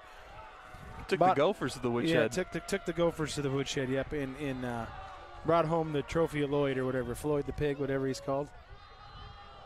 They'll give it to Vitzum, trying to get something literally out of nothing. Maybe gets back to the line, and that will do it for the third quarter of play. Bombers still with the lead, but right now it's pretty much Indianola on top with the momentum. Hey, fans, if you see your screen right here, the Ballard Boosters have an auction or an opportunity for your student. Help your student enjoy a varsity football game under the lights like no other fan. The sideline experience will get you on the field, but not in the action, of course. Enjoy access to the sideline view of the game, walk out with the team captains for the coin toss, halftime snack and drink, and post-game handshakes with the team. Package includes sideline passes for your student, one friend or sibling, and you as the parent. Adult must be accompanying the child on the sideline, of course. Sideline experience is for the October 11th game versus ADM. Great opportunity to support the Ballard Athletic Booster Club, as well get an amazing opportunity for what should be a really, really good football game. Yeah, absolutely. That Ballard Booster Club, they just keep coming up with new ways and new experiences and new things, and all the money goes back towards Ballard Athletics, right? So without those guys, again, we talked about Flight, Bar and Grill, Matt and Marianne, but the Ballard Booster Club is another huge key, a huge part of this operation. So we appreciate those guys. Brock, we're in for a heck of a fourth quarter here, my friend. Bomber offense needs to get something started here to gain the momentum back after Indianola scored on their last offensive possession. Flag thrown, Sidness with the reception. I don't know if we were not set or we had an illegal formation, but we're going to see here, and I think it's on our sideline. That was A.J. Pontier. We've got something. We're discussing something with the Indianola coaching staff. But the penalty flag is on our side. They must have signaled over Brock. I don't know if not like the NFL. I think the officials in the NFL can speak to each other, I believe, on a headset, don't they? I think they communicate. Something, which is great because it speeds the game up so much more. Yeah. Brutal. So Indianola will decline the penalty, so it brings up 3rd and long. Yep. And not a terrible decision given that they've been able to get stops in the last couple of possessions. Right now, Brock, they are controlling the line of scrimmage on both sides of the football. The Bombers got to dig in here and find some guts and some heart and take kind of the matters into their own hands, and it starts up front. Gatchel looks to throw. We'll give it over to Hedrick. Hedrick trying to get to the marker, but I think he's 3 yards short. Yeah, and we just missed on the block out there again. That was DeWall with the tackle. But again, that's the third time tonight where we're just missing a block in space. And we saw it in the Crescent game how great our guys downfield were blocking. It's not tonight. This looks like we could be 4-down territory. No, it looks like we're going to punt it. We are going to punt it here. So the Bombers have made the decision to punt as Jack Plukar runs on out there. He's had a tackle on the punt team, or maybe it was the kickoff. We have seen a fake attempt by Indianola earlier in the game. We'll see if the Bombers will maybe even think about it. Nope, just a punt from Gatchel as that ball will bounce at the 34 and taken by Anderson. Brought out of bounds by showing a flag thrown on the opposite side of the field. On the opposite side. I'm not sure who that was. That was, looks like that was number 12, Gage Tapp up there. The long snapper. I'm not sure what he engaged in. You got to hope it's not on him because cannot get Indianola any more momentum. This goes to our key points of emphasis before the game started, right? And now we've just had a couple of them that have kind of bit us in the tuchus here, I guess one would say. Looks like it could be on Indianola. So holding on the far side of the field will bring the ball back a little bit. That'll drive a coaching staff bonkers, Brock. That'll just drive them. That'll drive them up the wall and bananas, whatever you want to say it. But man, it's gonna. It's frustrating. But then you got to remember, they're high school kids. Yep. So you can coach them till you're red in the face, and sometimes they just want to do their own thing. So it looks like Jack Waka's still getting taped as Jordan, the trainer, is earning his wages and taping ankles tonight. So it looks like we've got Ruby on the outside, and they go right at him. And that's a hold. That's an excellent call out there. Able to stiff arm a man. Great run, but it's probably going to get brought back with a 100%. hold. That's 100%. Tanner Ruby was tackled on the play. He was brought down by his shoulder pads. So it's hard to argue when you tackle a defensive lineman. That's right. But some of them O-linemen, you see them even in the NFL, they put their hands up and go, "What are you talking about? Yeah. I didn't see anything that happened. It wasn't me." It's like that old Shaggy song. Remember that song? Wasn't me. Yep. Yeah, you remember that one? That was Danny's college. I think he was out of college before that got popular. He was probably, I don't know what he was doing. Danny, what were you doing when the Shaggy song was popular? It wasn't me. I was in college when that was happening. Yeah, you were in college. You're way older than I am, man. Anyway, I digress. Mr. Boombastic, that was a great song. Another Shaggy song. I had that on cassette. Anyway, back to the action. What am I? What did you get yourself into? Yeah. We got a great game going on here, and we're talking about Shaggy and cassette tapes. Oh, That's man. the most reference Shaggy has gotten on any sports broadcast in the past 20 years. For sure. Motion here. Anderson down to the flat. So they'll find DeWall. So DeWall has been non-existent until the third quarter. Yeah. It was like he must have been like a secret weapon of some sort because he has now thrown, he has ran, he has now caught a ball. He's done everything for Indianola at some point. Like Jack Walker's going to come back on. He's got a little hitch in his giddy up, but I think he's got about 3.5 pounds of tape, maybe some rubber cement and whatever else on that right ankle. But he'll be in the cold tub tonight, icing it down, and he's a little hobbly. But second and long here for the Indians as the Bombers try to get off the field. Here comes the Bomber pressure. Eiley and that's Eiley and Vitsum on the tackle, and he's again that run fit. Chase Eiley, he's become a lot more physical football player as this season has gone on. He's sticking his nose in there a little bit more, and Vitsum, that's what he does. But pretty good spill out there again. I think that was Caden Anderson out here, and we saw Caden earlier in the game didn't spill it and kind of got sucked in as opposed to holding his ground as Lester checks off. So go to our three-man front with Burka checking back in. Third and long here for the Bombers. Again, third down, get off the field on third down. A lot of football left to play here. Under 9:30 left in the fourth quarter, third and long. Indianola looking to keep the drive alive with a pass that is caught by Hoffman, able to break the tackle and gets even more, and he is gone. That catch was actually by Hilton, and he will take it to the end zone, and they are PAT away from taking the lead. Broken Tackles again again, and this is another 3rd and long. So we had 4th and 14, and we had 3rd and 13.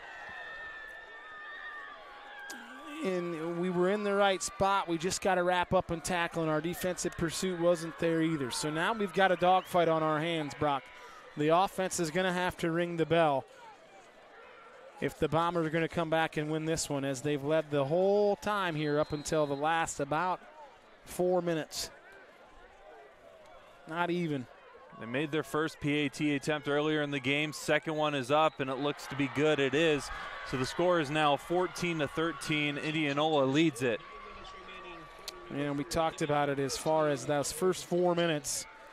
We came out gangbusters, and then it's been a stalemate, and now Indianola has put some points on the board, and in a hurry with just 2 big plays. It wasn't a touchdown pass on the first one on that completion over Vitsum, but that one was just a missed tackle, a couple missed tackles, and to the house. So if you are the Bombers, and now they're going to pooch it again because I don't think they want anything to do with Vitsum or Gibson back there. So we'll see if Coach Hochul has something up his sleeve here. But if not, you got to fair catch it, get the ball, and then we got to make something happen on offense.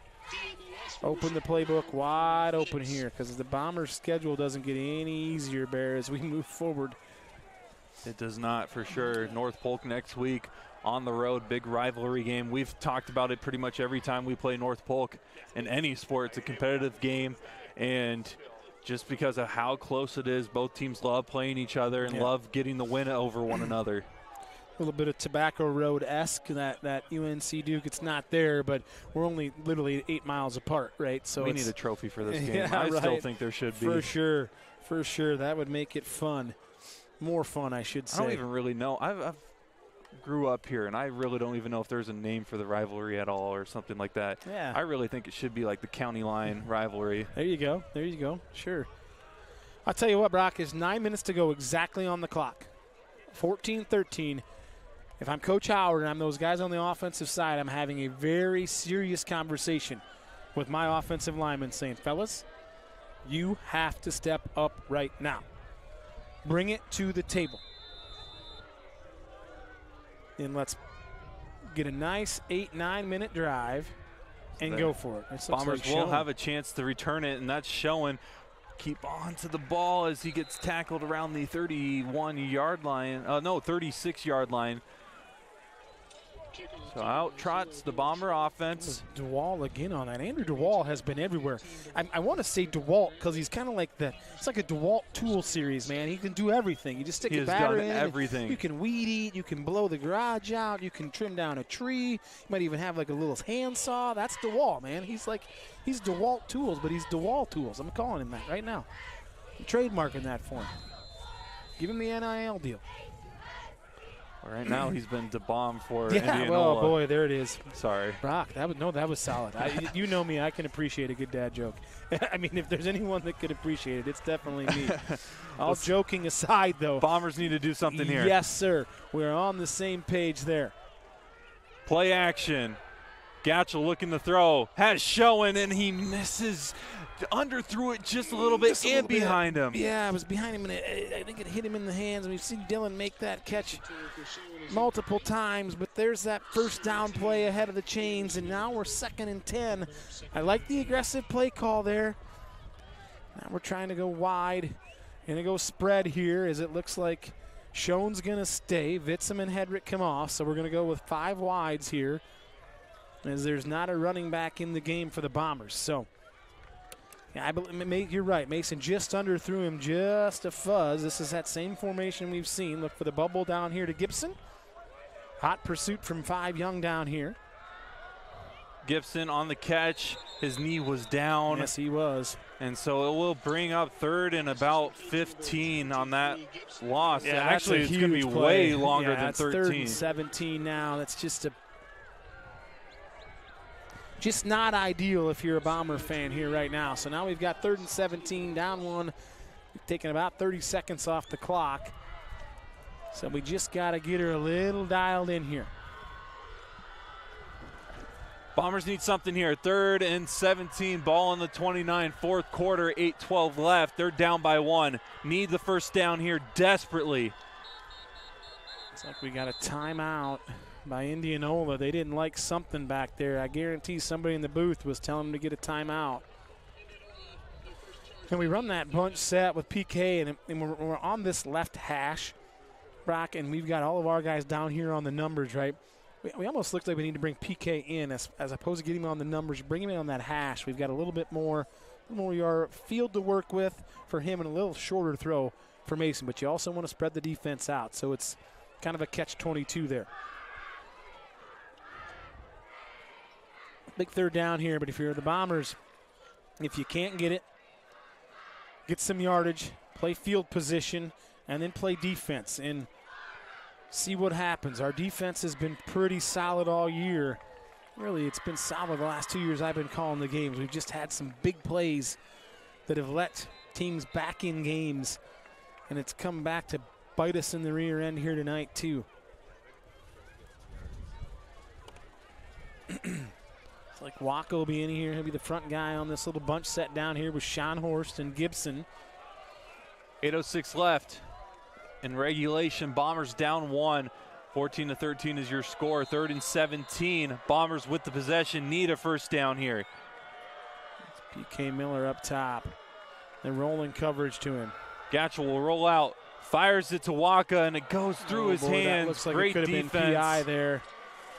Close. Like we were kind of begging for it, but to no call.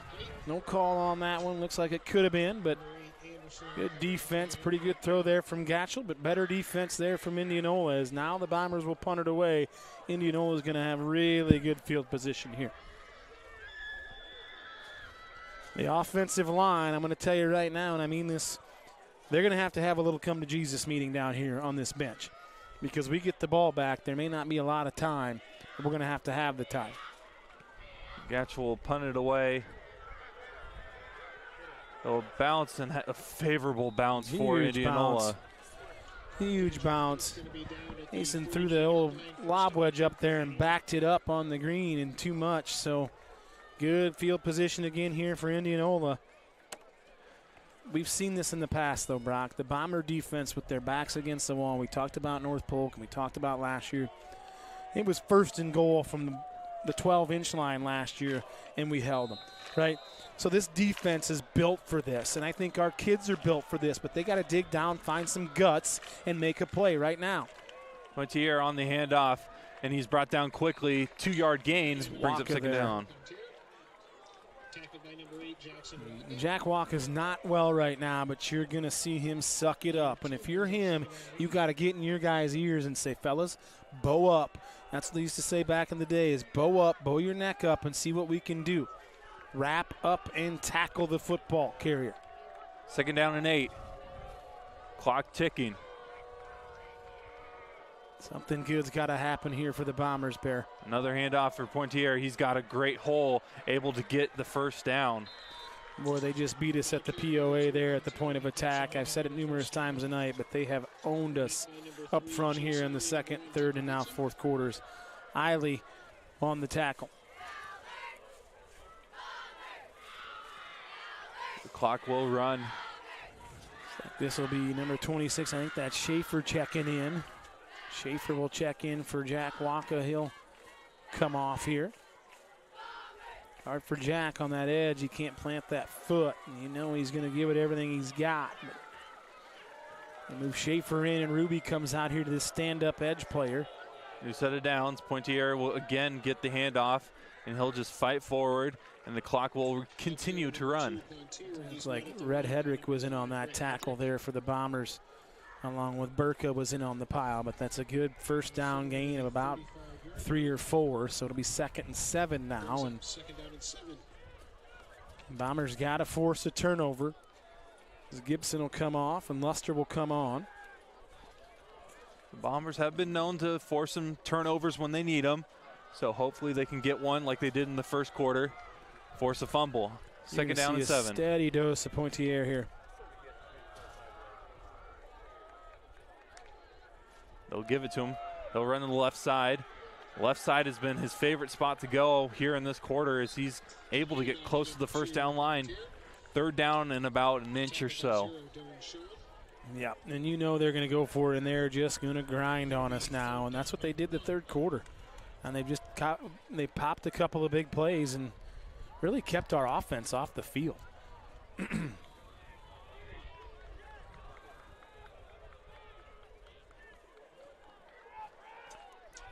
know it's going to be run, run, run. They're going to run that play clock down. Probably hand it off here again on third down. Flag thrown. A little bit of that. That's that delayed count that we've seen, you know, that's been effective, and then it's the second or third time tonight. So maybe a little bit of help for the Bombers. 100%. That's big help. So now we got third and about 6 or 5.5 as opposed to 3rd and 1. So got to assume Indianola is still going to keep it on the ground. 100%. I would here if I'm them. Going to run that clock, and looks like that's Jackson Schaefer going to come off. So Burka will stay. Big John McCready will stay, and Ruby's playing that stand-up linebacker end spot, but Pointier is here. Now we're not in man as that's Anderson goes in motion. That's Pointier there again. And he's met quickly by the Bomber defense, so we'll bring up 4th down. He was able to get a yard, though. It was. That was a nice play. I don't know who that was. That was Blake Brendelin on the play there. Brendelin and Schaefer are built similarly, and they're 28-26, so now we've got 4th and about 5. This is as big as we got right now, Bear. This is as big a 4th down as we've seen, and there was a big one earlier. That one went the Indians' way. Hopefully this one can go with the Bombers as the clock ticks. Underneath 4:30 to go as we trail by 1, 14-13 Indianola. Watch the hard count. There it was. We held our water nicely. A timeout called by Indianola with 4:18 left in the 4th quarter. Boy, and wonder if they might punt it in this situation if they were doing that. Yeah, Field I don't position? know. Field position they possibly could. It'd be 15 yards from where they're at approximately. So a punt puts it, and then you got to go 90 yards. Not quite. Well, you got Sammy the leg, so you never know.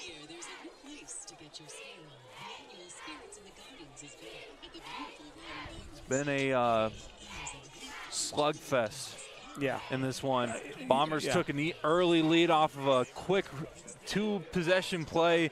Run from Vitsum was, 70-ish yards. Then forced a fumble, recovered it, got a field goal off of that. But since then, the Bombers have only been able to put 3 points up. 3 on the board, yeah. And you said it, a slugfest, kind of like a heavyweight prize fight, right? And we hit him with a big body blow to start on that one. But we staggered him, but we didn't knock him out, right? And then we get the strip sack fumble, and we only get 3. You know, that's when you get a touchdown there, and you maybe knock them down to a knee on the canvas. But hey, they stood standing, and here we are. They got a lead. It's 4th and about 5.5. And you know it's going to go for it here. 4:18 left in the 4th quarter. Huge play right here. Bruick going to roll out to the right side. It's going to fire it. Has a man, and it's dropped. Dropped it. It's dropped by Pointier. Oh, my goodness. Just underthrown. It was underthrown to point that out. Yes, it was. But still fingertips away from a 1st down for Indianola, and the Bombers will take over. We dodged a bullet, man. I've said it before. I'll say it again. You, me, and Dupree. 7 different kinds of smoke there, and we just dodged that one again. Now the offense and the offensive line, and the only reason I'm saying that is because I coached O-line, I coached D-line, and that's where it starts, man. That's where it starts. And if I'm Lincoln Miller, I'm in my guy's ear, and I was in my guy's ear on the sideline saying, fellas, get on our backs. Let's go. Here come the Bomber offense, 4-13, looking to at least put up any type of score, which would take the lead on the offensive side. Gatchel looks to throw a little screen action. Bombers got some action over to the left side. That is showing with the 1st down as he's tackled around the 47-yard line. Big time catch and a big time throw there from Gatchel. It was August Anderson. Here is August. It's now September. Brock, I hate to reference it, but wake me up when September ends because this has been a barn burner here tonight. There you go, Bear. Ain't no way you just referenced Green Day. I did. We need a big play here from the Bombers as it's under 4. Pitch play to Vitzum. Vitzum spins off a tackler, able to get additional yardage after that. Great first down play. That was a DeWall. That was the tool man himself. That was a disgusting play there. And what I mean by disgusting is it was super good as Gatchel on that little option play looked like NCAA football out there. Flips it to Vitzum. Vitzum puts him on the spin cycle and gets us about 6. Now we're 2nd and 4 ahead of the chains. Bombers are cooking with Crisco now, Bear. 3:15 left. Clock still rolling. Gatchel looking to throw. Fires it. Overthrown. Gatchel is also hit as he threw the ball, so that will bring up 3rd and 4. He was looking down the field there for PK Miller. Overthrew him. Parker, there was good coverage down out there by, I think that was number 4. Might have been Young out there, or Schulte 14's been very good.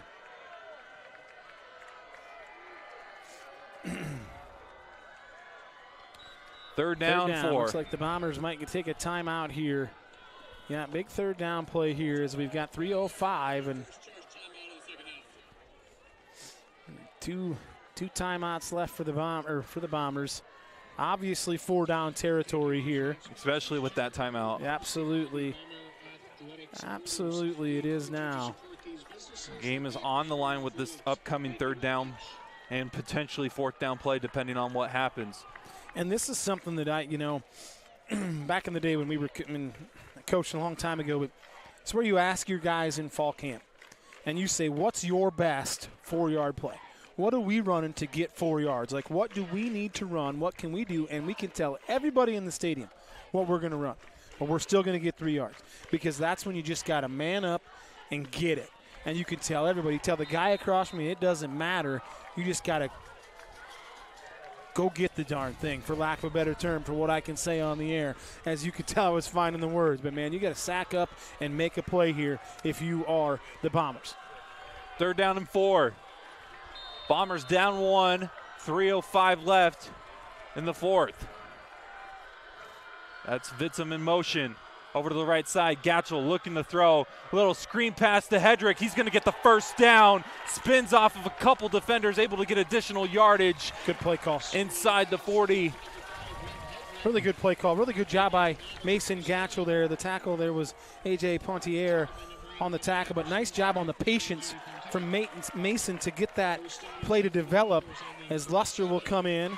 We need to get somebody off. Looks like it'll be down with the Sidness will come off. 2:50 left. Clock still rolling. Bombers with a nice solid drive here, just what the doctor ordered. Should be sponsored by Unity Point, just what the doctor ordered.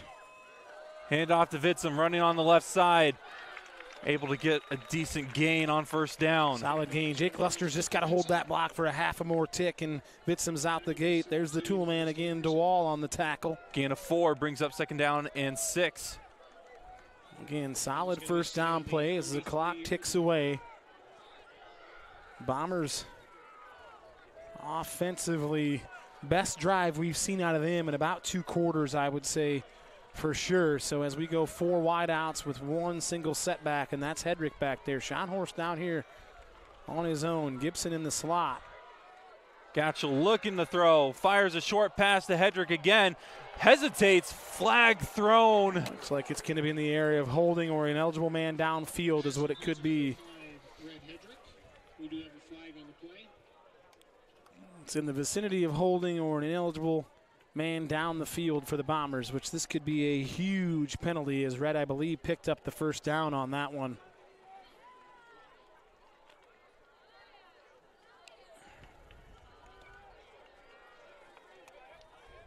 Huge call here on the upcoming penalty call.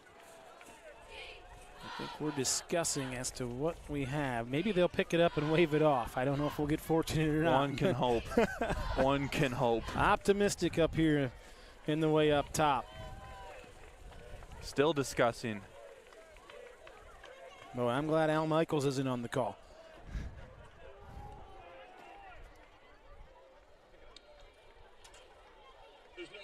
So they do pick it up. Oh, boy. Holy Huge smokes. break for the Bombers. That First down is for the Bombers. Massively huge break from the Bombers. I mean, I thought it was an eligible man downfield, if anything. But we're 1:48 to go as we wind the clock here. The Bombers have 2 timeouts. This bunch set again with P.K. Miller. Look for Gatchel on the run play, and spying him will be, looks like, number 24, Pointier. Gatchel will run. He had Able to break a one guy tackle. miss. Oh, he gets tripped up. Mason had to make one guy miss. It was the spy. It was 24, A.J. Pointier, and we said it pre-snap that he was spying him on that play. Nice tackle by Pointier. Mason's got to get them knees up, young fella. Break that tackle, see what happens as we're getting down here. And we need some more yards here if we're going to bring in Sammy the leg. But a lot of time left if you are the Bombers. It's just your second down and about 7.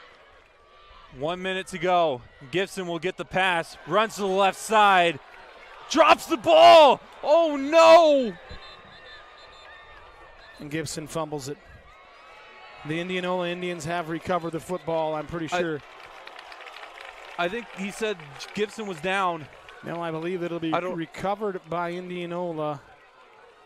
I don't know what the penalty or what the call on the field is. They say Another Gibson huge was break. down. He was down by contact. Another huge break for the Bombers. 53 seconds left. 2 Third down. timeouts here. Third down. Another huge play from the Bombers. The clock will wind as Luster checks in here. Gibson comes off as he just put it on the turf, but he was down by contact. Luster comes off. So we didn't break the huddle with 12. Clock is rolling. 35 seconds. 8 on the play clock. Gatchel. Pitch play. Vitsum cuts up. Able to get the first down. Tucker Vitsum with a huge play. Huge cut and a great blocking by the offense. This is a huge first down from Tucker Vitsum. And that Ballard offensive line. We said it, Brock, before the drive started. You have to play up front. You have to own the line of scrimmage. So the Bombers take their second timeout of the half. They're down 1, 14-13 your score here. Indianola leads it. Bombers in scoring territory. They're in field goal range right now, Brock. We have a timeout. Indianola has a timeout. I have to believe we're obviously going to try to get some more yards here. We don't need anything negative. We need no negative yardage plays here, right? Maybe try to get the ball in the center wherever Sammy likes it. However, Indianola is going to save that last timeout, I got to believe, to try to ice the kicker, that's exactly what I would do and probably most of you watching at home. But regardless of what's going to happen here right now, this has been the best drive we've seen since about the first quarter for the Ballard Bombers. And we've caught some huge breaks. When your heart's racing, your watch is going off, Bear, we got to take a deep breath. We got to go Gouge Fraba here. In with the good, out with the bad. If you're ever watching Receiver and George Kittle, that's his mantra. Inhale the good energy, exhale the bad energy. Gatchel under center. Pitch play, flag thrown. Vitsum trying to get back to the line of scrimmage. I think he was able to, but there is a flag. There is a penalty marker on the play, and it looks like we were either illegal procedure or there could have been somebody lined up in the neutral zone possibly. And if you're a Bomber fan, you hope it's on Indianola because you don't want to back up any more yardage than at this point with only 21 seconds left.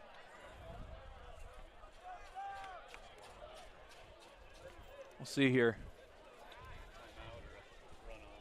The sideline warning on Indianola. The play counts. It'll be second down. Okay. Ballard elected to start the clock on the snap. So now everybody's getting their sidelines backed up. There was a sideline warning against Indianola. Bombers will elect to have the clock start on the snap, so stopping the clock at 21. Yep. So second down and 11 after the 1 yard loss. Indianola's going to pin their ears back and come after us here. Gatchel, flag thrown. Probably a penalty against the Bombers will bring it back 5. And PK Miller. Now there should be 2 seconds on the clock if we're paying attention, because it never should have happened. The play never should have went off. So prior to the snap, I think that maybe the head official's going to see it, maybe not.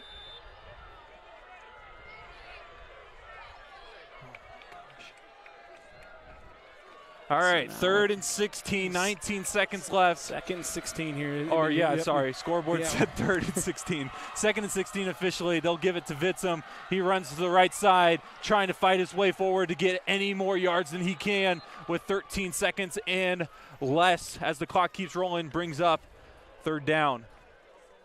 And I think Vitzum is slow to get up. So a timeout, and there's 2 seconds left. Well, Brock, I'll tell you what. This never would have been an opportunity when we started this broadcast last year in the first couple of games. It would be touchdown or go home at this point last year. 100%. The beauty of this is that we've put ourselves and we've given ourselves the opportunity to be in this position. Regardless of the outcome, and we both know what we want the outcome to be. As my heart is beating out of my chest, and you know that Indianola is probably going to try to ice him. I think this is going to match his career long. So it's at the, it looks like it's on the 18, so 28, and it'd be a 35-yard field goal. So it will beat his career long. It would be his career long for Sammy the Leg Hoffman, just a sophomore. Remember, folks, they picked him up in the hallways, soccer player. They needed a kicker last year. Sammy said, I'll give it a shot. Here he is with the biggest football kick of his young football life right now coming up. 2 seconds. Snap, hold, kick is away, and it is good! It's good! Sammy the Leg wins it for the Sammy the Leg Bombers! Hoffman! 35 yards! Sammy the Leg Hoffman! Sammy the Leg Hoffman, the sophomore! Are you kidding me? You've got to be kidding me, folks! You've got to be kidding me! Sammy Hoffman, the sophomore. He was in the hallways last year, picked him up. The Bombers, with 4 minutes on the clock, come up with an unbelievable drive to win that football game. You talk about guts and heart out of this team, Brock. I could not be more proud than I am right now to be a Ballard Bomber. Holy smokes, man. Holy smokes. That is for the brand. If I've ever seen anything for the brand, folks, if you feel compelled now, if you haven't all night, every kick counts. Sammy Hoffman, hit the QR code. Holy smokes. Sammy the Leg Hoffman, the sophomore, comes up huge. Wow. 16-14. Your Bombers win it. Sammy. I gotta Leg take a breath. Hoffman I got to take a breath, hits Brock. a 35-yarder to beat Indianola with 2 seconds left. I've called so many games, and I've seen so many cool moments here at Ballard. This one, the story, everything that led up to this is one of the greatest moments I have ever been the privilege to call. Yeah, it's not unbelievable. It's very believable in the effect of it happened, and the kid has exuded nothing but confidence. I mean, you watch him, and we watched him in the Creston game getting this chippy with guys, and he comes out here, and it was just good from 35, right? But it was good from 35, Brock. Holy smokes. I'm telling you, what you said it earlier when you said slugfest. This was a heavyweight fight. And guess who delivers the knockout blow? Might be one of the smallest guys on the field, but he's got the biggest leg. And he is the most popular guy in the Ballard student body right now, and hopefully they let him up on that bench to wave that flag because he earned it. Sammy Hoffman, and there he is. He's getting up there to celebrate with the fans. This is special. This is what makes Ballard so special. Absolutely. And this is where, and the cool part about this is we've got our youth football kids on the field, and we've got them running around. But that's Lincoln Miller, the homecoming king. And he understands how big this is. What a turn of events. Bombers start the season 0-2 in some close games against Humboldt and Pella. And now we're 3-2 heading into North Polk week. Brock, we've been snake bit a little bit this year with some penalties and things like that. There was 2 huge plays on that drive that went in our favor. Thank you, guys.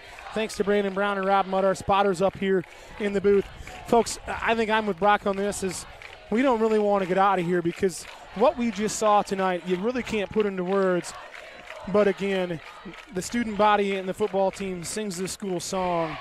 And we've talked about traditions we had in our group text this week. This would be one of them that I would say, along with some more that we would like to see. But this was a complete team effort tonight in all 3 phases of the game. Offensively, defensively with the strip sack, fumble, and special teams. Special teams is such a huge part of it. And the snap, Gage Tapp. The hold, Bryce Miller. And the kick, Sammy the Leg Hoffman. The guts, man. And I'm not a big Dabo Sweeney guy because I'm a Notre Dame fan, but he said that comment years ago. BYOG, bring your own guts. The Bombers brought it the last 4 minutes of that game for sure. Our offensive line stepped up. And I'm going to tell you a guy who I love because I've seen him grow up, and I'm good friends with his dad. Mason Gatchell, the maturation process we've seen from year 1 to year 2, now into game 5. Mason had the keys to the car tonight. He made some good throws. He made some good decisions. He had some good runs. Is there things to be better? Absolutely. But guess what, Brock? It's 16-14. We got our first district That's win all that matters. Against a really good Indianola Indian football team. And those kids got nothing to hang their heads about over there on that Indianola sideline. Nothing at all. What a hell of a game, Brock. I mean, that's one for the ages. That's right up there with North Polk last year, 7-6 game. But again, 7-6, right? We had a kicker. The moral of the story here is get a kicker and get a good one like we got in Sammy Hoffman. I owe him a burger at Flight. You bet. I would say, man, and I know, we got some correspondence from the Hoffman family just thanking us. We don't do anything. Thank you. Yeah, thank you for allowing him to come out here and do this because it's not for everybody. It's not for everybody. For those that are still tuning in, again, we do this for fun. We pretend to be broadcasters 4-5 times a year for football and then basketball, and you do volleyball, of course. We do this for fun. This is what it's about. This is what it's about. Again, like I said, this is one of my favorite moments that I've had. Of course, outside of, we've had a lot of great moments through the Ballard Network, but this one is just a different level of special. The storyline and just how good that I think that we can be, Brock, and I think that we can be a very, very good football team because I think 4A is wide open. And my voice is a little bit shot after. Sorry, folks, if you were tuned in at home and you had the volume up, but that was excitable. But this Bomber team, that's 3 in a row. And we've cleaned up some things. We had some penalties tonight that could have bit us in the rear end that they didn't. But we cleaned up some of the turnover stuff. But the greatest thing about this, Brock, is we still have room to grow as a football team. And that's the beauty of football is you can grow exponentially from week to week all year long. And I love this team. And I really do. I think that we have all the pieces to do what we want to do. And I think those kids believe in it now because now everybody's involved. Everybody. And one of the greatest things about football is you're part of something bigger than yourself. And this game tonight proved that. If you're on that Ballard Bomber football team, if you're a Ballard Bomber fan, there is no one part that is bigger than the whole. And that was beautiful tonight. Hats off to the Bombers. Hats off to Sammy the Leg Hoffman, man. Kudos to you, brother. Huge team effort helps get the Bombers the huge victory, 16-14. The final score improved to 3-2. First time since 2021 where they've had a 3-game win streak. Made the playoffs that year. Hopefully we see a repeat of that situation. And guess what? Big one next week down in North Polk. Down against in North Polk. And, folks, if you're tuning in, get down there and support the Bombers because it's going to be a dogfight again, and I can't wait. It always is. For Tim Davis, I'm Brock Bierman, as well as executive producer Dan Ingsler, who's also still getting He's the stuff bug done. spray guy. He's the sunset man. He's everything. He's all in one. He's our guy. But, folks, The story tonight, Sammy the Leg Hoffman. Sammy the Leg Hoffman. So, again, for Dan Ingsler, Tim Davis, I'm Brock Bierman. We'll sign off here. Make sure, again, if you're still looking for a good time in a couple weeks, next Sunday we have the flyby episode with both Peyton and Price Sanfords. Sanford and Coach Matt Gatens are coming over from Iowa City. So if you feel compelled, buy your tickets. It's Sunday night. We got a little meet and greet beforehand. So if you want to buy a ticket, that's $10. Bring your kids in, they can get some autographs and pictures with those guys. But anyway, heck of an evening, Bear, and I'm just proud to be up here with you, my man. And congratulations on your job. And now to the weekend. For sure. Thank you, everybody, for tuning in. We'll be back, I think, next Tuesday, right, for a volleyball matchup yep. here on the Ballard Network. Thank you to the Flight Bar and Grill for being our presenting sponsor, as well as the Ballard Athletic Booster Club for all their support. 16-14, Bombers win. Go Bombers. Huge victory against Indianola, improved to 3-2 on the year.